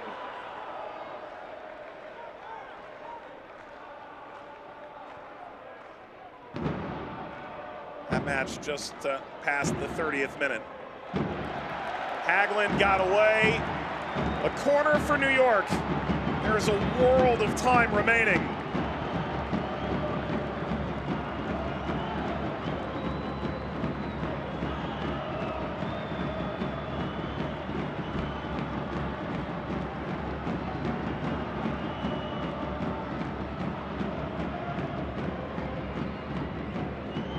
Delivery was up for Manuel. And this is a dose of very good news for New York Red Bulls. The crowd applauding in part knowing that Luquinhas is about to enter. Vontae Mullings was just signed today to a short-term deal and will feature as well. Stroud coming off, Dylan Nealis is off. One of the things that you have to get if you're Peter Stroud is find a way to push through games and go get a result. You saw some of that growth pattern tonight for one of the most talked about names coming out of the collegiate ranks last year. Luquinhas, really hard to argue the pedigree for the Brazilian and what he can bring to a game. The question is going to be, where does Troy Lesesne deploy him, on the right or the left? Free kick, New York. By the way, that is the 5th and final change for New York. So Nosita, barring extra time, was available but will not go.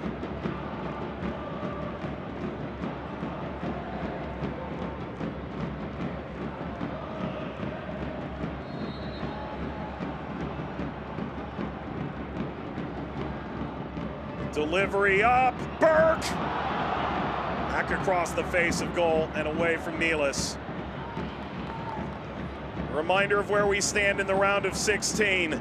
In the Northeast region, winner will host either Pittsburgh or Columbus. If Cincinnati move on, could it be hell is real again? And could they possibly bring GB back after he was the guest of honor at TQL Stadium and reignite some of that 2017 Open Cup lore? I doubt it very much. Nevertheless, that game tomorrow night, 7 Eastern. Just trying to make my way back there for Das Boot. Still have yet to get my hands on one of them. By the way, Miami and Nashville may extend your evening if you're the kind of Open Cup sicko that we are. You might be in this for the long haul, a weather delay. Caceres. Powell bounced off of Tolkien.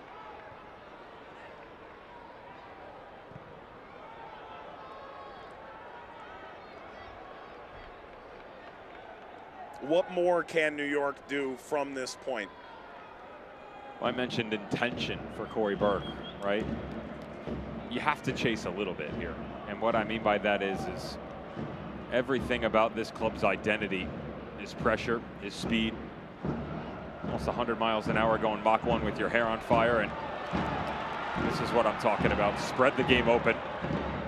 Mullings, who just came into the game. You bring in fresh legs. Like someone like Ovante Mullings coming out of FGCU, who at the end of his senior year operating as a 9, but utilized him as a 7, as an 11. Always saw him as an outside back, whether it was in a 3 or a 4. But you put him in that situation because he's a fresh player and he can challenge the game. Now, is he going to be the main focal point? You don't know where that moment's going to come in, but you at least have to apply that pressure. And as the changes have been made, they really haven't done so. Pat Noonan and FC Cincinnati, they've made their changes too to make sure that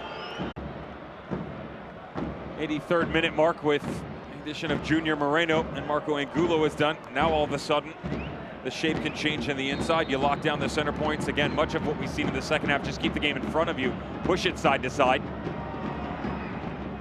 Moreno scoring the winner in the 67th against Columbus over the weekend in a wild 3-2 game.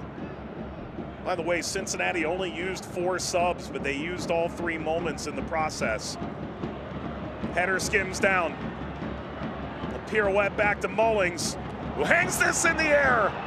That sets for a blast across. That was nearly storybook for Ovante Mullings. Arriving at the back post. And Manuel has been a valid addition here. That's a beautiful ball by Mullings, who just makes time stand still as he floats this thing to the backside. Positionally, it's really well done because he's caught flat-footed, so he has to open up his hips and then just bend this on standing foot. Able to pick out a runner on the back post. Manuel almost returns the favor.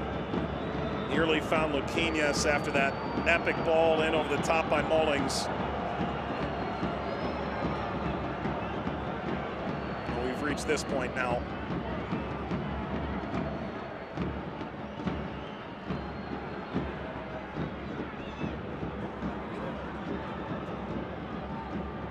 Yuya Kubo in the 42nd minute.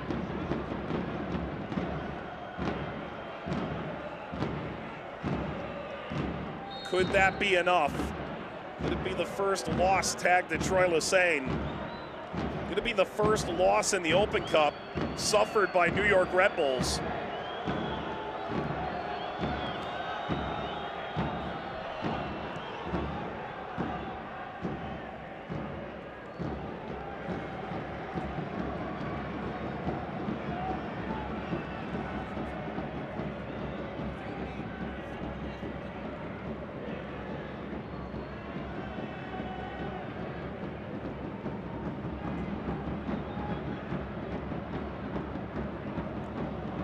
Tried to get under it instead. Wobodeau, Acosta, Caceres. Well maintained. Carmona, Mullings. Steps inside, looked for Carmona, who had weaved into the width. Well, they've lost some of that argument again. If you watch when they move forward, just watch Manuel, Panzier, Luquinhas, and obviously Corey Burke. You want him as the focal point, but lacking a bit of width in the attack, you lose some of your options. That's going to come down to how much are you willing to gamble. Just inside 5 minutes to go with Tolkien and Ovante Mullings. Mullings certainly holding up his end of the argument. Fearful of the counter, Red Bull are, but again, you have to, at some point in time, just pull back the restrictions and really go after it. And we haven't seen it at all in this match. Alvis Powell has been incredibly creative tonight, and he got swung down. Well commits the foul. More time escapes.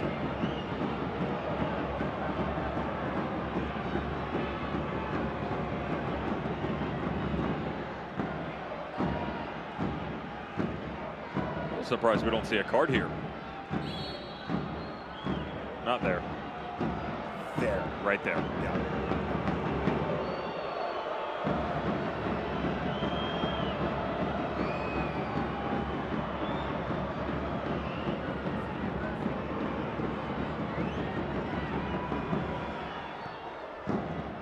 Minutes and stoppage time. Sent away by Baji.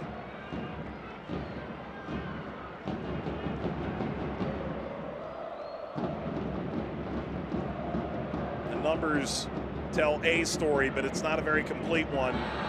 That's quite the tackle. Tolkien getting into it with Baji.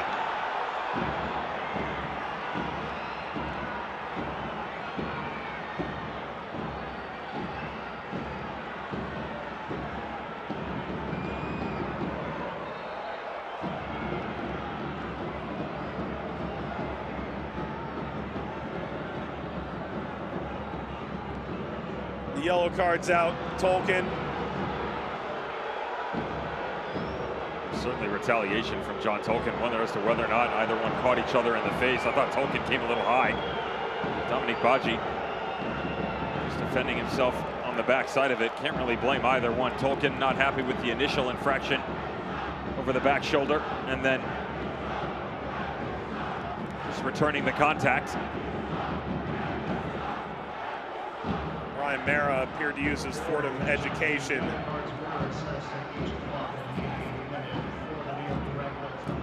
Provide some kind of literature for the referees. Been booked as well.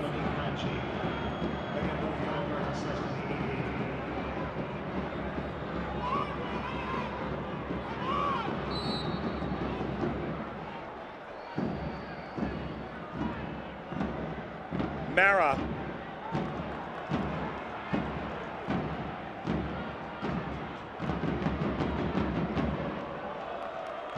Go back to it, Mike, and the meeting of the minds between Dominic Baji and John Tolkien.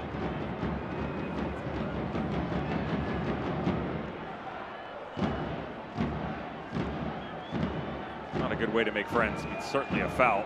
Just cleans him out and then leaves a stinger on the side. Tolkien quick to recover. Look, you don't like the initial foul. I fully agree with that. Can't lash out. Baji comes back.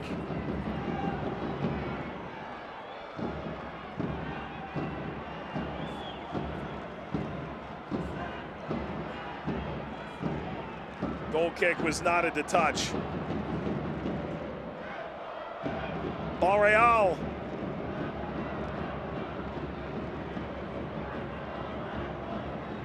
Off toward the corner. Gaddis was trying to play down. Instead, Carmona trying to hold off Gaddis. Gaddis, 24 appearances, a three-time runner-up in the Cup. Moreno. Mullings, 5 added minutes. No reason to head to the parking lot yet. Mullings from Van Zier. Corner New York with 4.5 minutes of elongated stoppage time.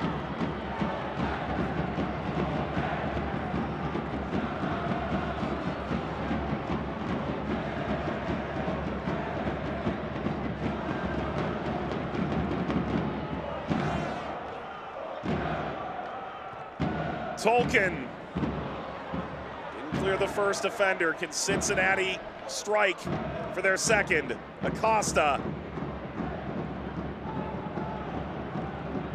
Nealis broke it up. Free kick New York from half field. Luquinhas is back defending.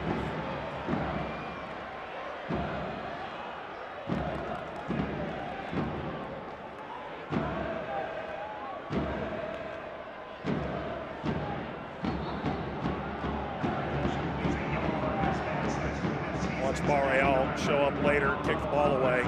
That's why the yellow card. Floated back into the box. Header across, taken out of the air, last on target, and in! New York level in stoppage time!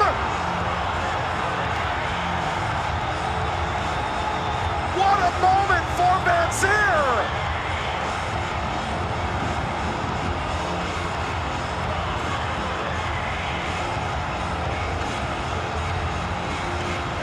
My, oh my, we have maybe a long way to go in the round of 16 now. Certainly took their time to get into it, didn't they? As we approach the +5 of added extra time, almost anemic at times moving forward, and yet a little bit of misdirection, a second, a third ball. All you're looking for is an opportunity. A team that leads their domestic league and MLS in aerial duels for good reason. The ball that sprays itself back out. An opportunity on the back post. And a chance for the equalizer. Dante Van Zier in the 2nd minute of stoppage time.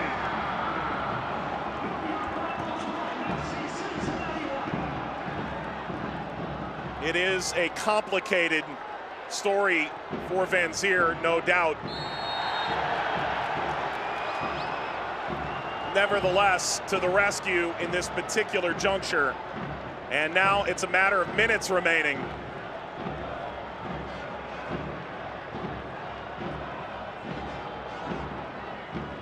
Red smoke pours out, and it cans line of vision, no less. Is it possible that New York could grab 2 in stoppage time? Mullings held off the end line.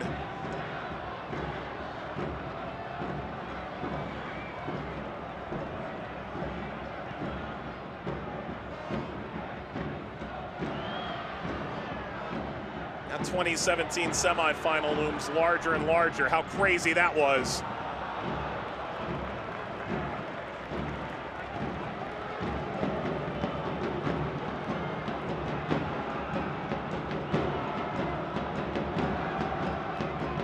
Go back to the form, the recycled opportunity for Red Bull again. You just ping one in, misdirection, coming back across, and then watch the shoulder of Van Zier. Boom, thank you very much. That left side of his body squares itself up, and then as he brings his foot back across it, just laces this thing. Perfectly taken on overall form. Thanks for coming, hits it really true.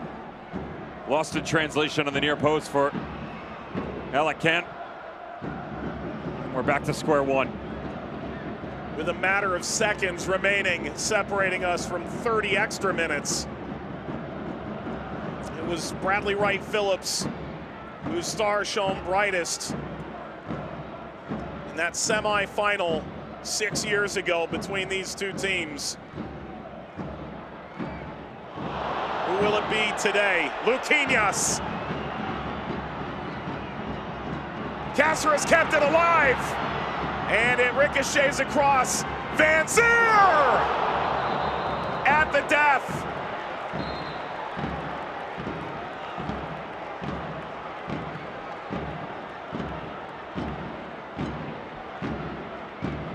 That did take a deflection. They will play on with a corner. Can't get to touch to this, and again, you're looking for the same sort of form, taken down off the chest. Wants to catch this on the way up, but it comes a little bit too high. And as he adjusts, just gets underneath it. Good rotation over by the goalkeeper. That little touch up over top of the bar just before the final whistle might actually be the kiss of death. Concern for both sides. Nick Haglund, he went to ground for FC Cincinnati.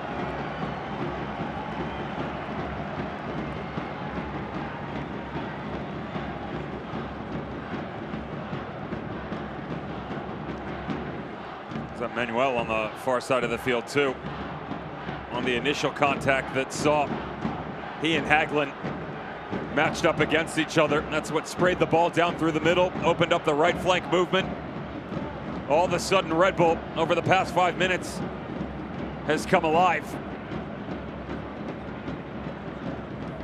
It's Corey Burke coming back across, excuse me.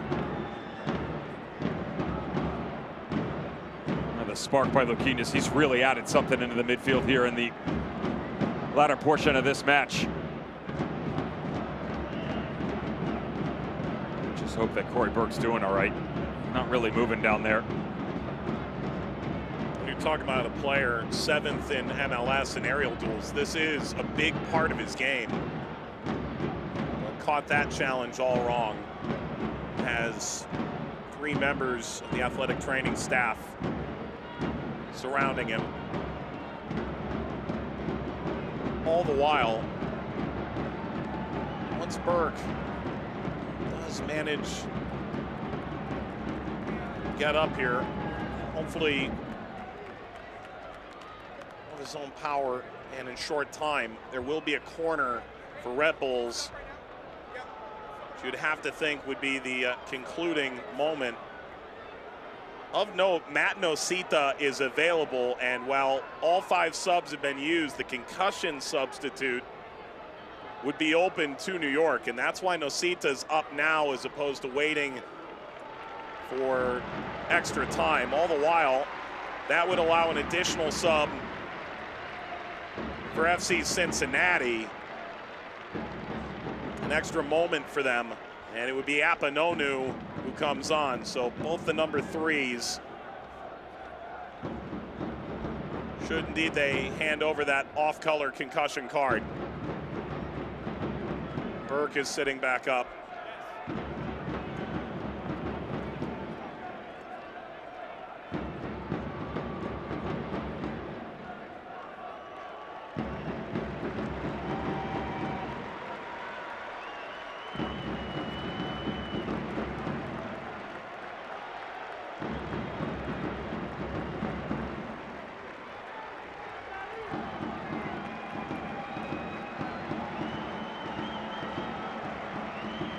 Applauds. Burke's night is done.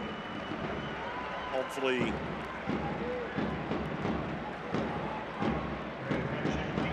a major injury suffered, but a concussion substitute used. Hagelin comes off for Apanonu.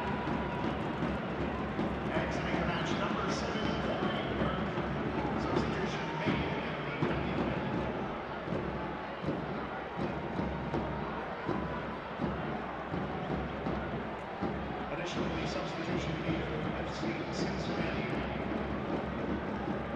Entering the match, We are still at the end of second half stoppage time, and we do have a corner to come.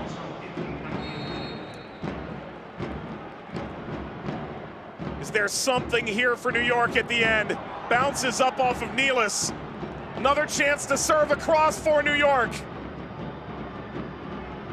Header to the top of the 18, Wiki Carmona. Heavy touch, out of real estate, and on to an additional 30 minutes.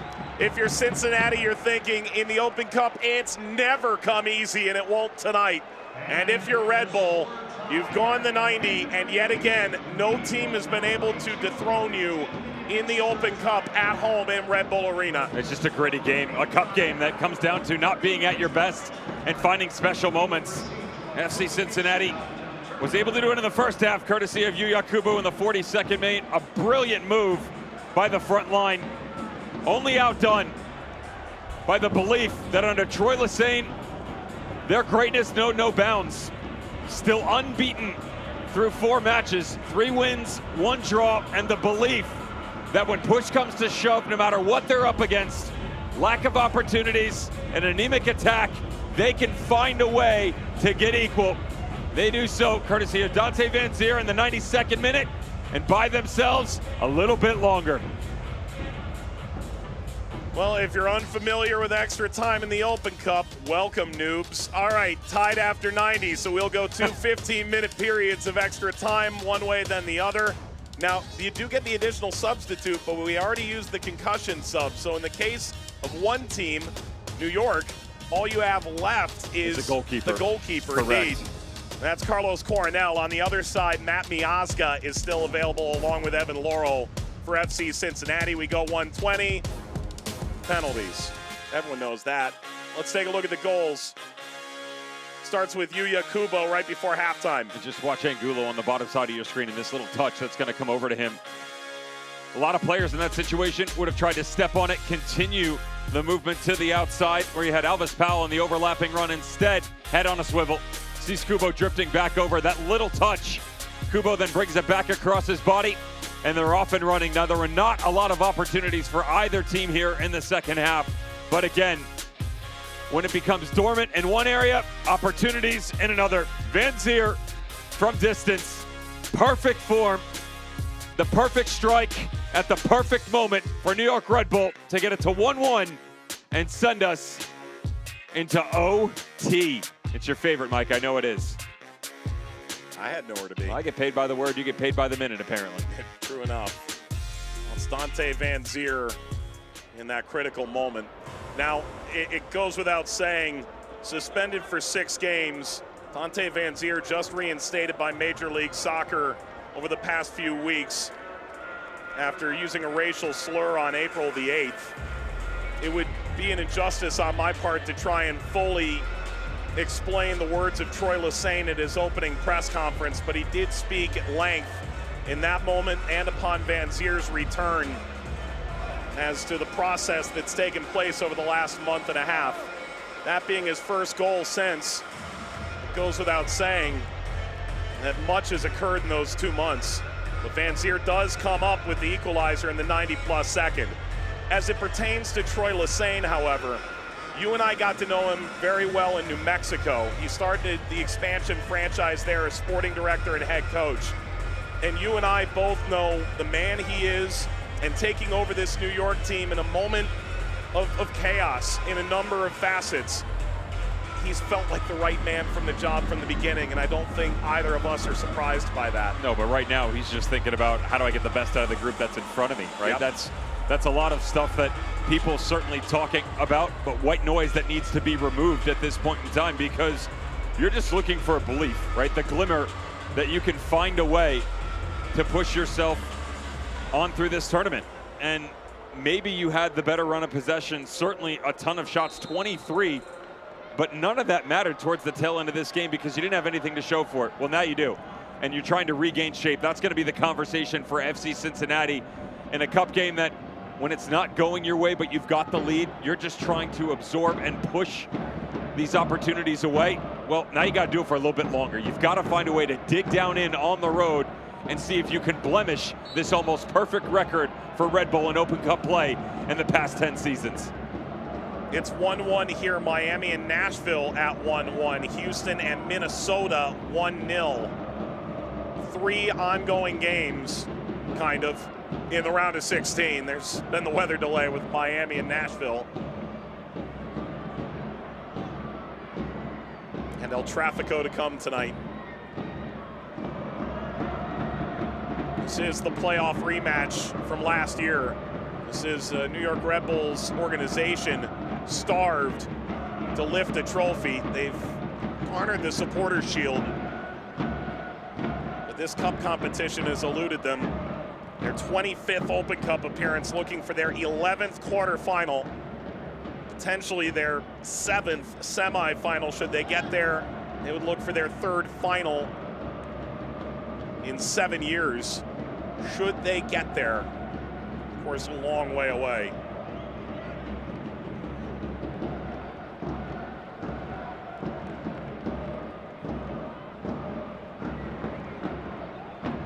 Flex through toward Baji. That's the number that looms largest for New York. This is the red wall. Nobody has broken through without the help of penalties. All the while, Cincinnati they've been 1 through 3. You talk to the coaching staff there, and whether it's Pat Noonan or members of the front office, they go, we've been around the top last year. And an acknowledgement that players are well aware that they're 5 points clear atop the MLS standings. Pat, after garnering 3 straight wooden spoons entering the league, they've got the right structure in place to make this work for a long time to come. That first one, that'll be the sweetest.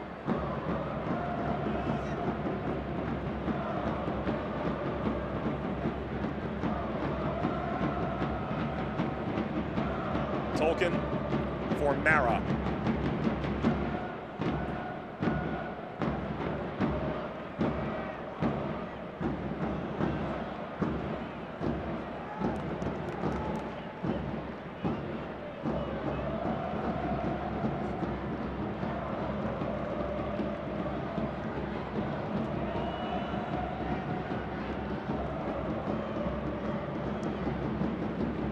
Forward for Luquinhas. Valuable returner, Manuel. Luquinhas, slide in! Nothing. That from Apononu. Lights flashing in his eyes. Tolkien is down as well. Wow. No VAR at this stage of the tournament. Mullings.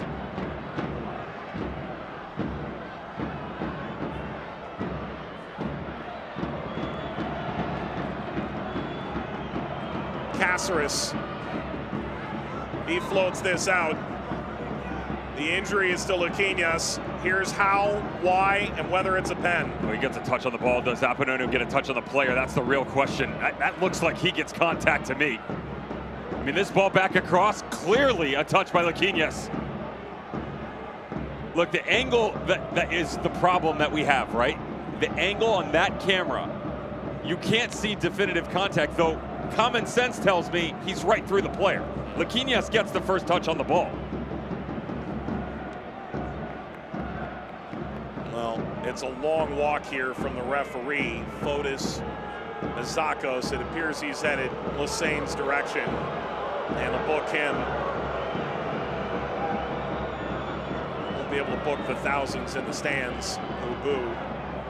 Just watch his right, gets the touch right before Apononu. There's the touch. See, I just don't see, from a physical standpoint, a universe where there's not contact. I can tell you this, there is at least contact on his right knee and right foot. If you watch the bottom side. That's for certain. That's not a question. Now, the argument from the referee somehow is going to be maybe he dragged his foot. I don't understand in a universe how you're not pointing to a spot right now. From the referee's vantage point behind, does the fact the ball is hit horizontal almost make it look like he gets ball first? I'm sure across, I'm sure right? the argument, as it was from Apononu, was that he got a touch on the ball. If I'm a center back, I'm popping out saying I got the ball. Right. I'm not faulting him for that. Sure. But both the linesman and the referee, depth perception, everything. If the referee feels like the touch goes square, you can easily look to the side and have a discussion with your AR. The AR has a better view, assuming that a player is not standing in front of him with his last man.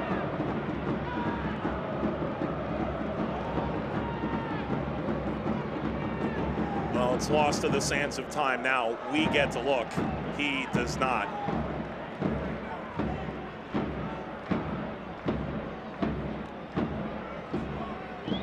Luquinhas returns for New York. Came on late in the second half, and what a spark he's been. Mullings as well. Even Manuel. The Bulls have made pretty effective changes. How much Cincinnati wishes they had Brandon Vasquez, just as New York wishes they had Amir Fernandez. Neither available tonight. Gaddis strolls away. Real put it in play in a moment's time. Yeah, they're just trying to calm it now. The game has Sort of just to pass them just a little bit, settle things down, the changes. You've still got a ton of talent on the field. If you're FC Cincinnati, a mistake that has gone by the wayside, they'll be happy with that. You still have to try and find a way to get control and let the emotion supersede what's going on the field of play. Don't let it. This ball, Real.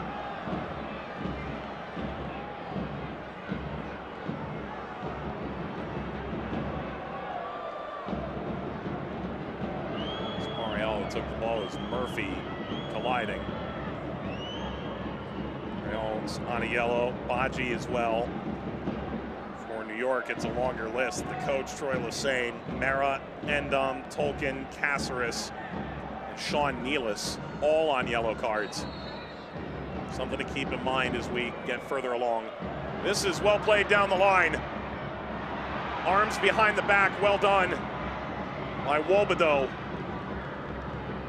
Caceres trying to hold it. That's contact from behind by Carmona. He is not previously on a yellow card, but he gets one now.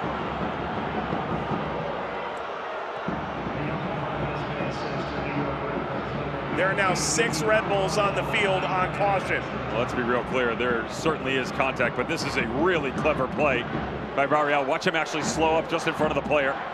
Right here, cuts in front, just drags his leg a little bit. Recognizes the fact that doesn't really have any running mates over the right shoulder. Slow to come into your picture. Gaddis trying to cut to the interior and pick up the speed of play.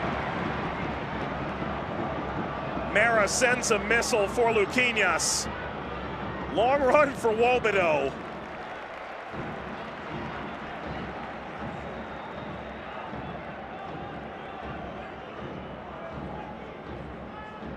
Six more minutes, and we'll switch sides and play another 15.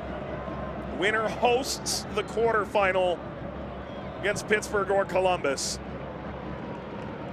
Long switch over the top.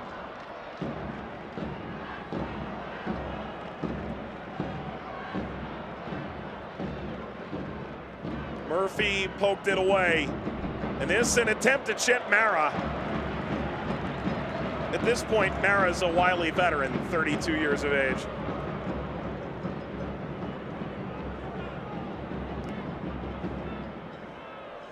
The inside's got a lot more movement for New York Red Bull as the game has gone on. Good on Luquinhas and Carmona. Caceres still sitting deep down underneath, but the way that they're rotating off of each other, there's no real tendency. Luquinhas joining the attack up front. Manuel coming to the left side. Van Zier really roaming anywhere that he wants at this point in time. I mentioned the one-on-ones defensively that were created really the majority of the match. Well, that's been pushed away. The overall argument right now is just trying to figure out where the next run is going to come from. If you're FC Cincinnati on the defensive front. Red Bull pulled level in second half stoppage time. Corner deflects up, Mullings floats, settled, Nealis, turning shot, Van Zier. Offside.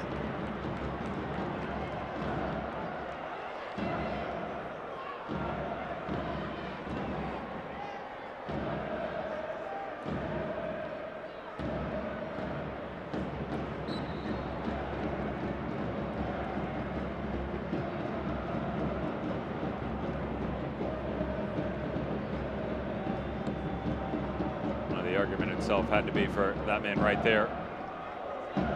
Sean Nealis. Hard to believe that goal-scoring threat like him would get caught in an offside position. That might be a first. You got to have a little fun. 102nd minute, right? Took the boys a little bit longer to get going tonight than we would have liked, but sparks flying now.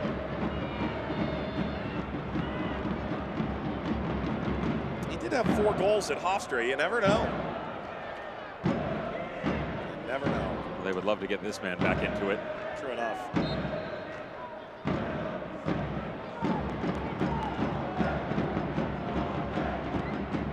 Acosta.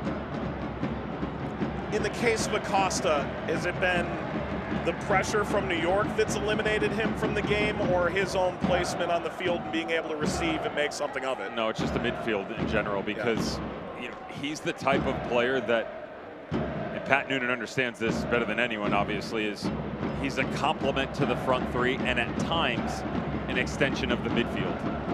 But he's not really a midfielder overall, right? He pushes the tempo up top, and let's be clear, defensively, he doesn't normally have to have the same responsibility as everybody else. So he floats all over the place. But that's when you're really running with three. You've got two strikers as the focal point, and then he operates somewhere in the gray area around them, right? Tonight, he's one of those main points, or at least that's the plan for him coming in. And whether it's Yuya Kubo or Dominique Badji, that relationship overall in that pairing hasn't exactly gone to plan, but even when he comes underneath, the shape is different overall, as Red Bull has changed their look too. So now they've come too high, sometimes three. Your guys defensively are tracking, you lose your shape, so then when you start to go to build, there's no connectivity. And Van Zier leading through Luquinhas. He got held off, Van Zier puts it up. And that's a foul from Elias Manuel.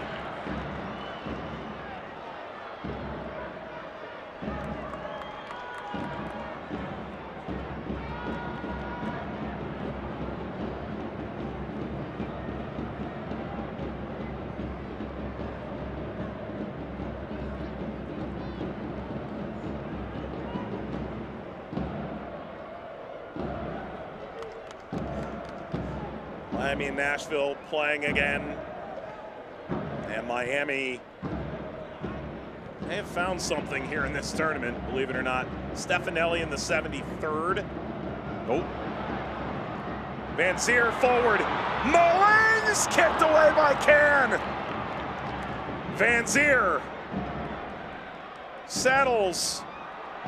Trying to catch up, he did. And won a corner. It's a really good save by Alec Cannon. How's the vision here from Tolkien? He's actually trying to spray it all the way to the backside, even with the drop down underneath for Van Zier, but good on Avante Mullings. There's the legs we talked about, his ability to get forward in the attack. And all the while from Can, kick save and a beauty. Tolkien. Can. Enough. Throw on the other end here with a matter of seconds separating us from the second extra time period. Luquinhas. Turn from Cáceres. Carmona. Cáceres under pressure from Wobodo. 1 additional minute at the end of the first period.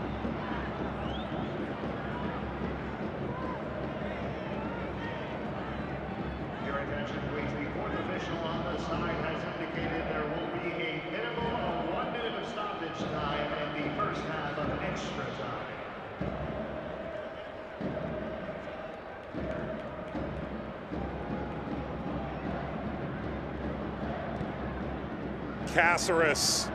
Header snapped wide. It was a player selected by Cincinnati when they came into the league, only to return to Red Bull. Looked like Hassan and Dom. Not up to knock it down. I couldn't even believe he got on the end of this. Watch the run just behind him.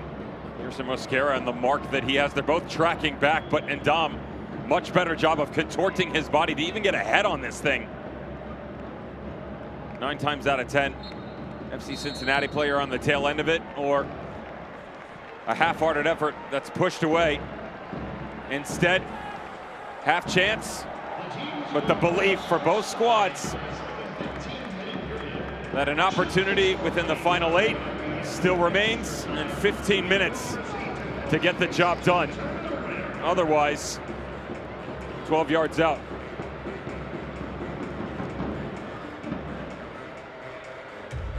Let's try and get you caught up on how we got here as we approach the final 15 minutes. How about we start by taking a look at Yuya Kubo in the 42nd. Just a good little drift back across right at the top of the 18. Smart by Acosta, who finds Angulo. The deft flick, the touch by Kubo, and the bottom corner already picked out. Knew exactly where he was going.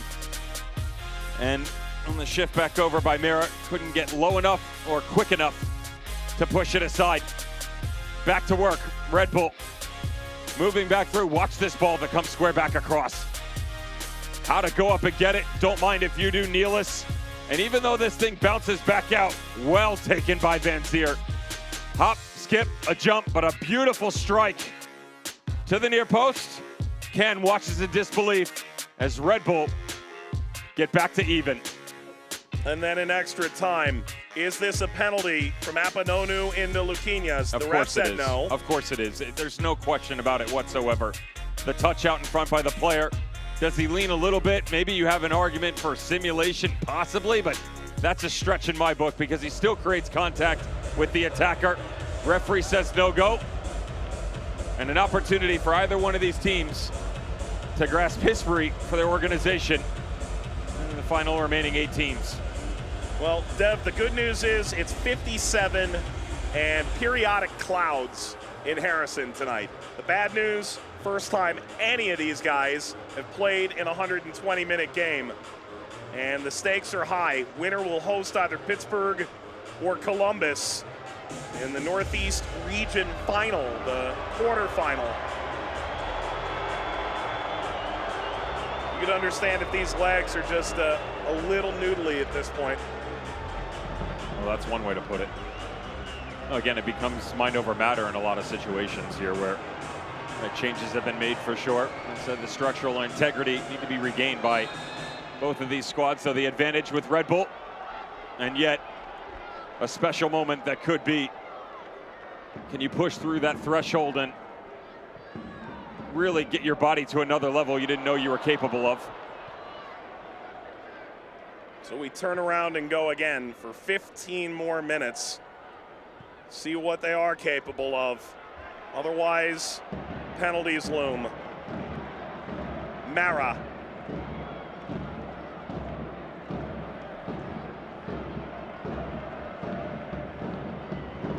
FC Cincinnati under Pat Noonan, 3 days rest, no problem. 5 wins and a draw in 6 attempts, remarkably.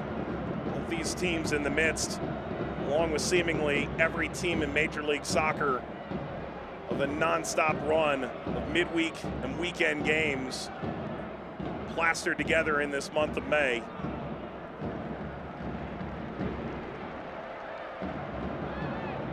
If you do advance, quarterfinals will be the first week of June. And LAFC is hoping that if they find their way through later tonight against Galaxy, they will be of sound mind and body after potentially winning Champions League a day or two prior. Well, they certainly did everything they could to try and lose the first one, didn't they? Monterrey. In terms of the Open Cup, sending out their teenage front. Job well done, young men. There's Can. Was it 8 teenagers? And then one. This cup just lends itself to the unlikely hero. Miami right now would be Stefanelli, not so unlikely. For Houston, it'd be Corey Baird. In this game, still to be determined. Acosta. Works on Mullings. Acosta! Pushed aside by Ryan Mara. Went through the legs of Mullings, and Mara had it red with a full stretch save. Acosta just so quick on the draw to cut this back across, and you know, he asked the ball a little bit sooner. You'd like to spray this with some English in front so we can run onto it, but as he slows down, just watch the hips. Knows the second that he brings it back, and he's going to be able to get something off. Whether or not it's actually going to make its way through to the goalkeeper, another story, but good job by Mara, just recognizing positionally, has to give himself an opportunity, and he pushes it aside. Corner for FC Cincinnati. 2 in the match.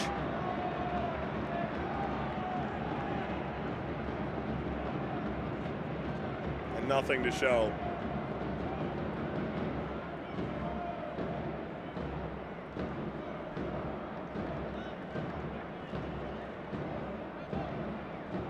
Bulls focusing on resetting the culture. Mara has been part of a banner decade at Red Bull Arena.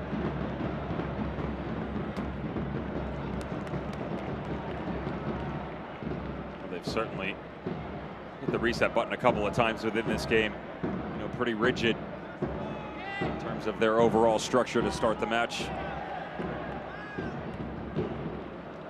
Just sat in this four-back system with both outside mids really struggling to get into it.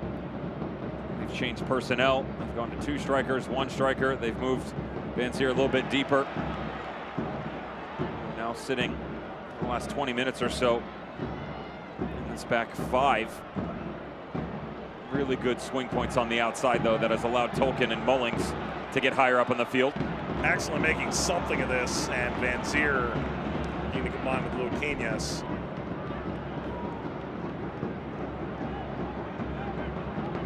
Carmona. Mullings. Van Zier rips across through. Tolkien can. Yes, he can.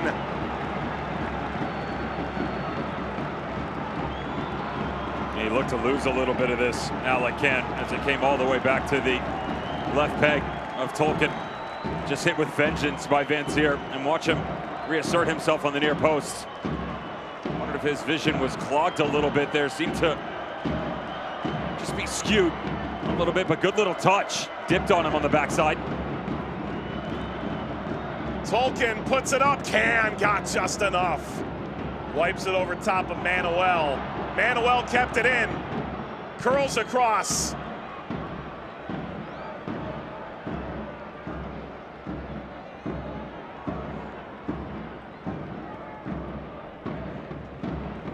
Chipped along, away from Nealis. Nealis tried to get it away. His defenders are forward still.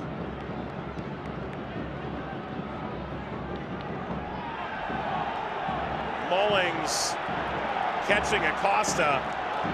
Referee with a glance back. It continues for New York. In the final 10 minutes, in extra time, Luquinhas played it across through Tolkien, seeking a Dom. Feels like a makeshift striker right now. Acosta having words with the fourth as he juts back into position.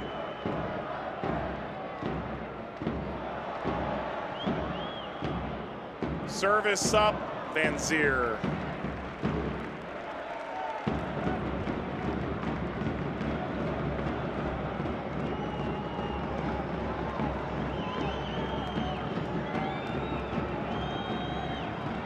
There's certainly a high elbow from Red Bull on Luciano Acosta. He's had a couple of instances tonight where the physical side of things just haven't exactly gone his way.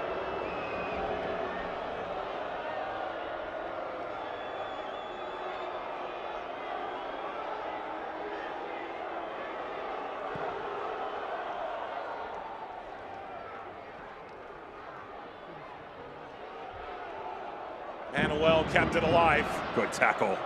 Luquinhas maintains, it's Tolkien.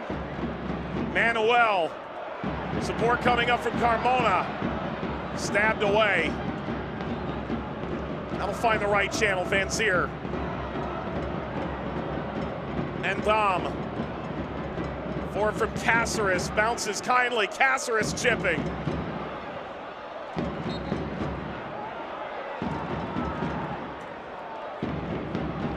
Costa's gone down the other way. Caught Ndam wrong.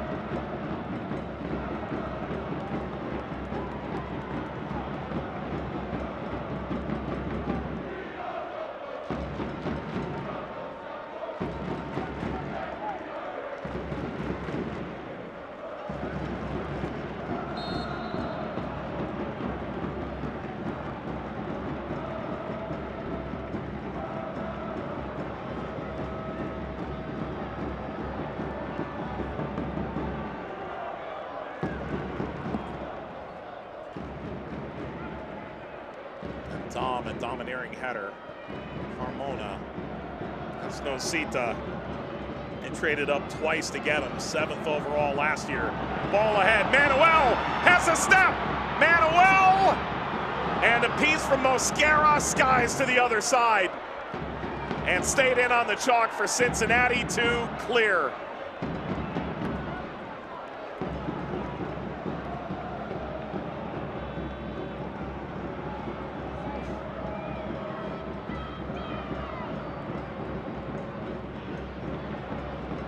Mullings.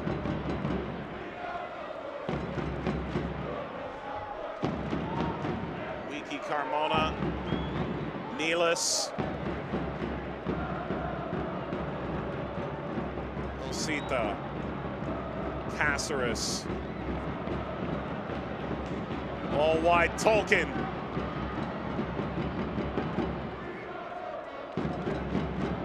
New York's got the play right now in their favor. Caceres, free kick Red Bulls. About 25 yards off the end line. The possessional argument has certainly been in favor of Red Bull here. Only last 30 minutes, to be honest. 75th minute. Carry the one. Math doesn't check out. Stick with me a little longer, you'll figure out why.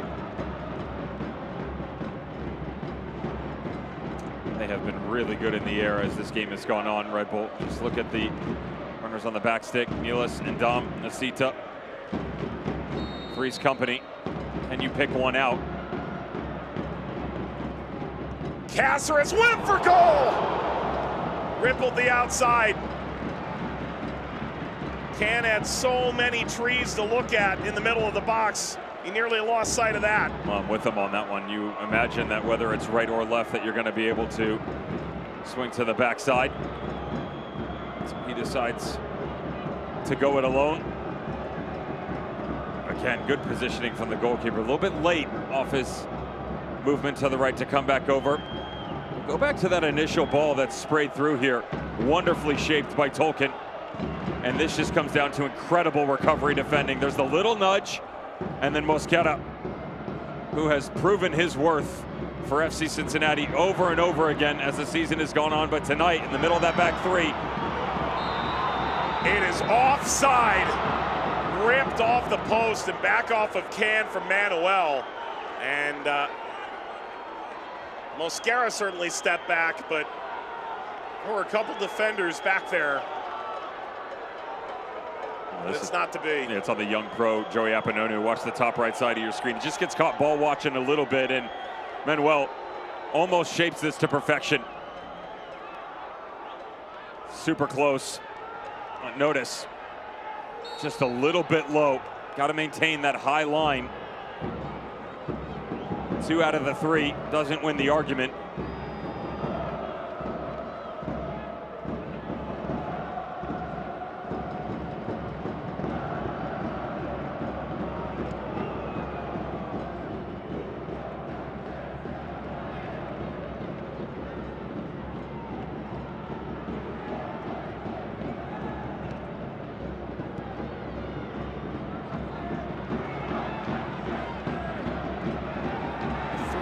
Remaining. Aureal, that's enough of an impediment on Van Zier. Quick restart. Mullings. Corner off the touch by Gaddis.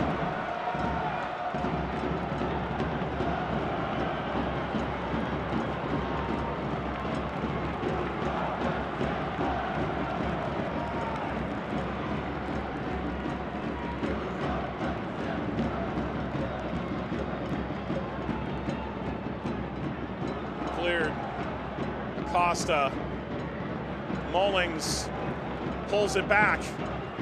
Chance to reset here for Tolkien, who hangs it up there for a Dom to the back post. That's blocked from Manuel. Red Bulls are on the cusp after scoring in the 2nd minute of second half stoppage time to pull level.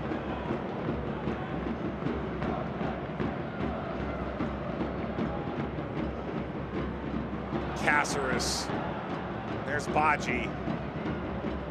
Cincinnati holding on for dear life down the stretch. Yeah, they are buried in their own half right now, just trying to find any sort of way to push themselves out of it. Exhausted. When you're looking at everyone in a blue jersey 40 yards and in from their own net. Header down, taken on the line, Van Zier!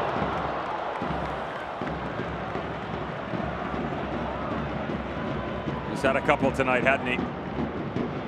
The goal, of course, but this has got to be the third that he's taken on a half volley. Just over the shoulder, all on the right, all moving away from him.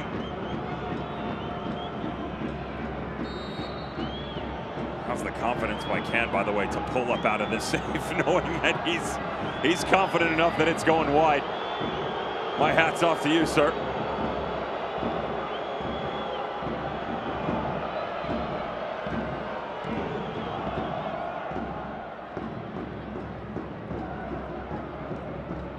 Sita. Maybe there's a couple minutes left. Another Red Bull free kick. And Dom is sprinting forward. Nosita as well. That's a 6'8" player and a 6'4" player.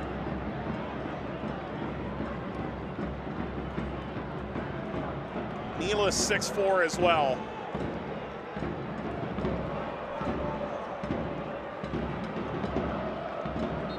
There's something glorious from Caceres. Apanonu. Nosita. And that puts us within just a minute or so of penalties.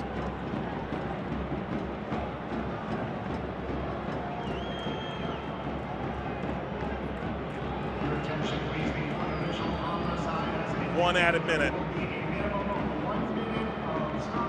Well, if Cincinnati can do anything to escape the next 60 seconds, they'll take it. Really, since the 70th minute on, doing anything they can to stay in this match. Only one shot to show for it, an XG in the second half, and OT of .02. Only one shot to their name, none on target. Only 4 overall touches inside New York Red Bull's box. Compare that to a home squad donning the red that has done that 500% fold. Mullings at full sprint, lays it back, Van Zier. Off of Barreal, sends it, Tolkien. Tees that up, a shot from Neelis. Could this be the end? Sent downfield toward Mara.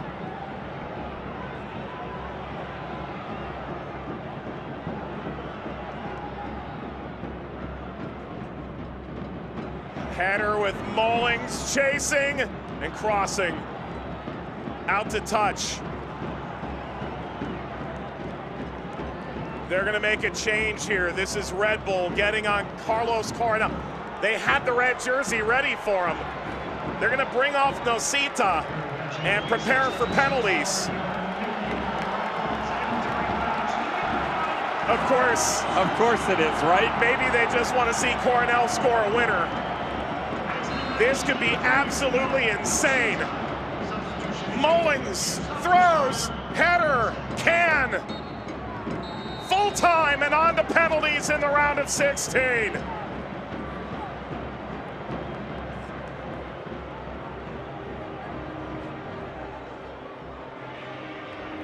Late in the first half, Cincinnati through Yuya Kubo. With just minutes remaining in their Open Cup, Dante Van Zier for New York. Red Bull remains unbeaten in the Open Cup at Red Bull Arena.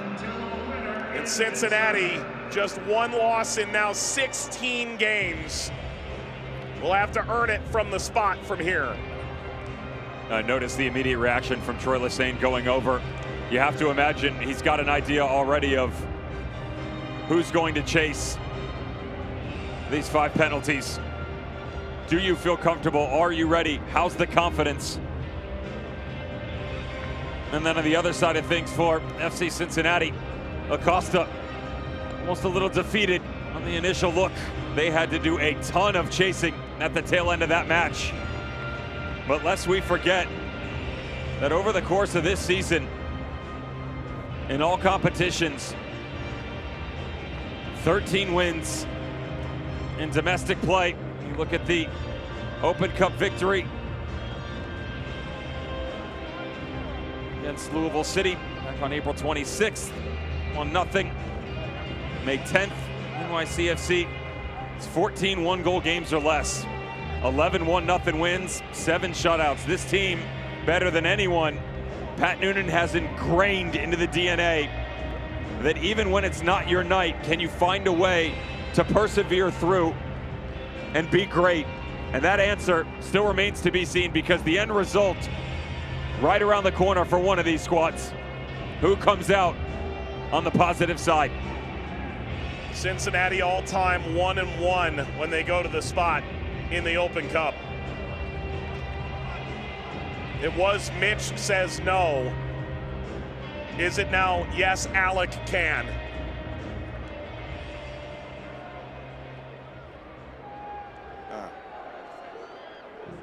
All the while, Ryan Mara still with the goalkeeper's shirt on.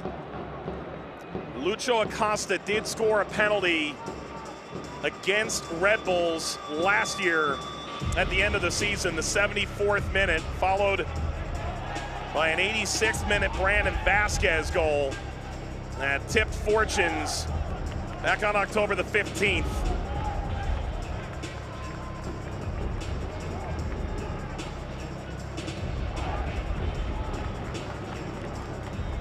A coaching change, a tempest over this Red Bull team the past month and a half, and a plague of injuries. On the verge of their 11th quarterfinal in the Lamar Hunt U.S. Open Cup, nearly half of their appearances. The coin toss set to begin between the officials and the captains at midfield.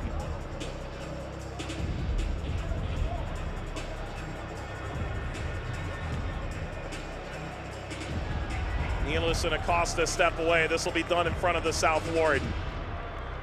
Cincinnati will kick first. According to Transfer Market, Ryan Mara in his career save 1, concede 5 at the spot. Alec Can in his career save 3 of 18. And the only player to shoot on either goalkeeper involved in this shootout was the aforementioned Acosta make. Everybody angling around the concourse. It's not quite the running of the wall. Now let's not forget, Ryan Mara picked up a yellow card earlier in the match for dissent. If he leaves his line early, things could get dicey in a hurry, but they do have Carlos Coronel available to them as the last-minute sub. Yeah, if that comes into play, we're talking about one of the greatest managerial moves in the history of Open Cup play, just to cover yourself in times of need.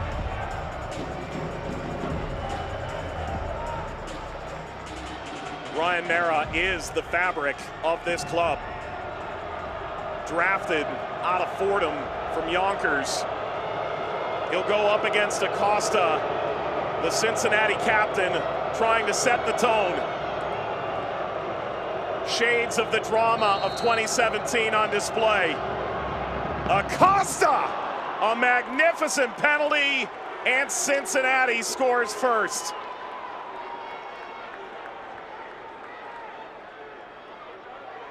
We can silence any sort of disbelief that could have been Acosta on his tired legs, who just laces this thing into the corner. Mara headed in the right direction. Just a little stutter to his right-hand side delays his ability to get back over to it. Well taken by Acosta. There is Alec Can. He essentially said the tournament is yours. Up to 6 games. Is this all that's left? Dante Van Zier scored the equalizer in stoppage time in the second half. Van Zier denied by Can. Alec Can has waited for this moment, and he delivers. Over jumps it too. You know, he leans the correct direction, but notice how he slows his body down to bring this leg back across and be able to get a touch to it.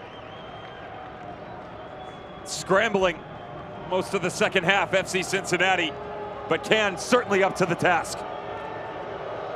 Junior Moreno came on in the second half. 3 goals on the campaign in the regular year. He's won the Copa Venezuela before. And now to help his team to the quarterfinals. Moreno sent Mara the wrong direction. Cincinnati 2-0 ahead. A round and a half complete.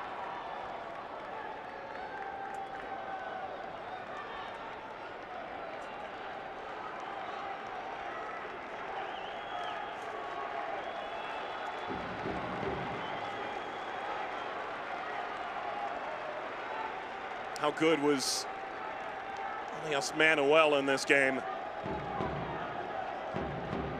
Twice a league champion in his native Brazil.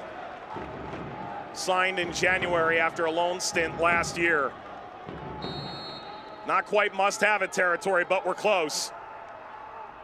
Manuel got it by Can. That penalty is perfection. Some mind games here from Alec Can. Notice the little jump, tries to steer him one way. Tell you what, that run-up comes almost to a screeching halt. Real close for the referee having a go. Instead, Manuel draws them a little bit closer. Dominique Badji. Last year in the Open Cup, they had to play him at outside back. Such the nature of a player willing to do whatever it takes to help his team in a moment of need. To keep Cincinnati in the catbird seat to start the third round.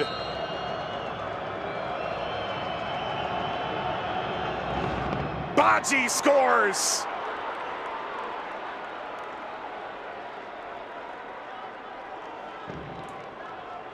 Watch his hips. And he does a really good job of coming just off center to it, to imagine the fact that the right footer is going to come back across his body instead. Really well done by Badji to open up into the bottom corner. Wiki Carmona, a 20-year-old Venezuelan, arrived a few years ago and steps into the fray. Score here or Cincinnati can end it on the next kick.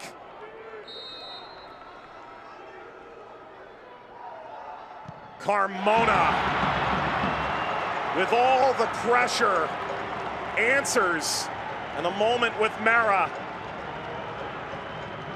into the fourth round.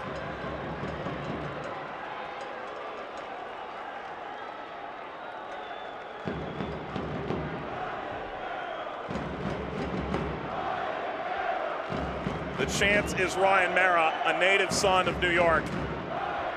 He took the firefighter exam. After all, what if that professional soccer career never panned out? Mosquera on loan from Wolves. Magnificent again tonight. Mosquera to put Cincinnati on the cusp. A touch from Mara, but not enough. And Mosquera has Cincinnati just one kick away. Yeah, he got a piece of it. Mara reads it the entire way. Again, that slight half step that he's employed all night long. Just a little bit off here. Brings him away, and then the spring, not enough. Mosquera, you mentioned it. Great all night. Borderline brilliant for this FC Cincinnati back line. Score or it's over. Can end it. Christian Cáceres can extend it to keep Red Bull in the Open Cup. Cáceres scores, roofing it by Can. And one last gasp for New York Red Bulls on a breathtaking penalty. Yeah, just friendly reminder, the walk-off isn't even a good representation of the confidence. How's your aim? Big boy pants on with this one. Just head down, laces into the upper corner. Lacking for nothing, leaving anything to doubt? Absolutely not. Alvaro Barreal. You'll see all of those quads as he prepares to take what could be the winning kick. Is there something special? This is no longer David and Goliath. Cincinnati to move on to the quarterfinals in the Lamar Hunt U.S. Open Cup. Yes! Cincinnati go on the road, knock off Red Bulls, on to a quarterfinal at TQL.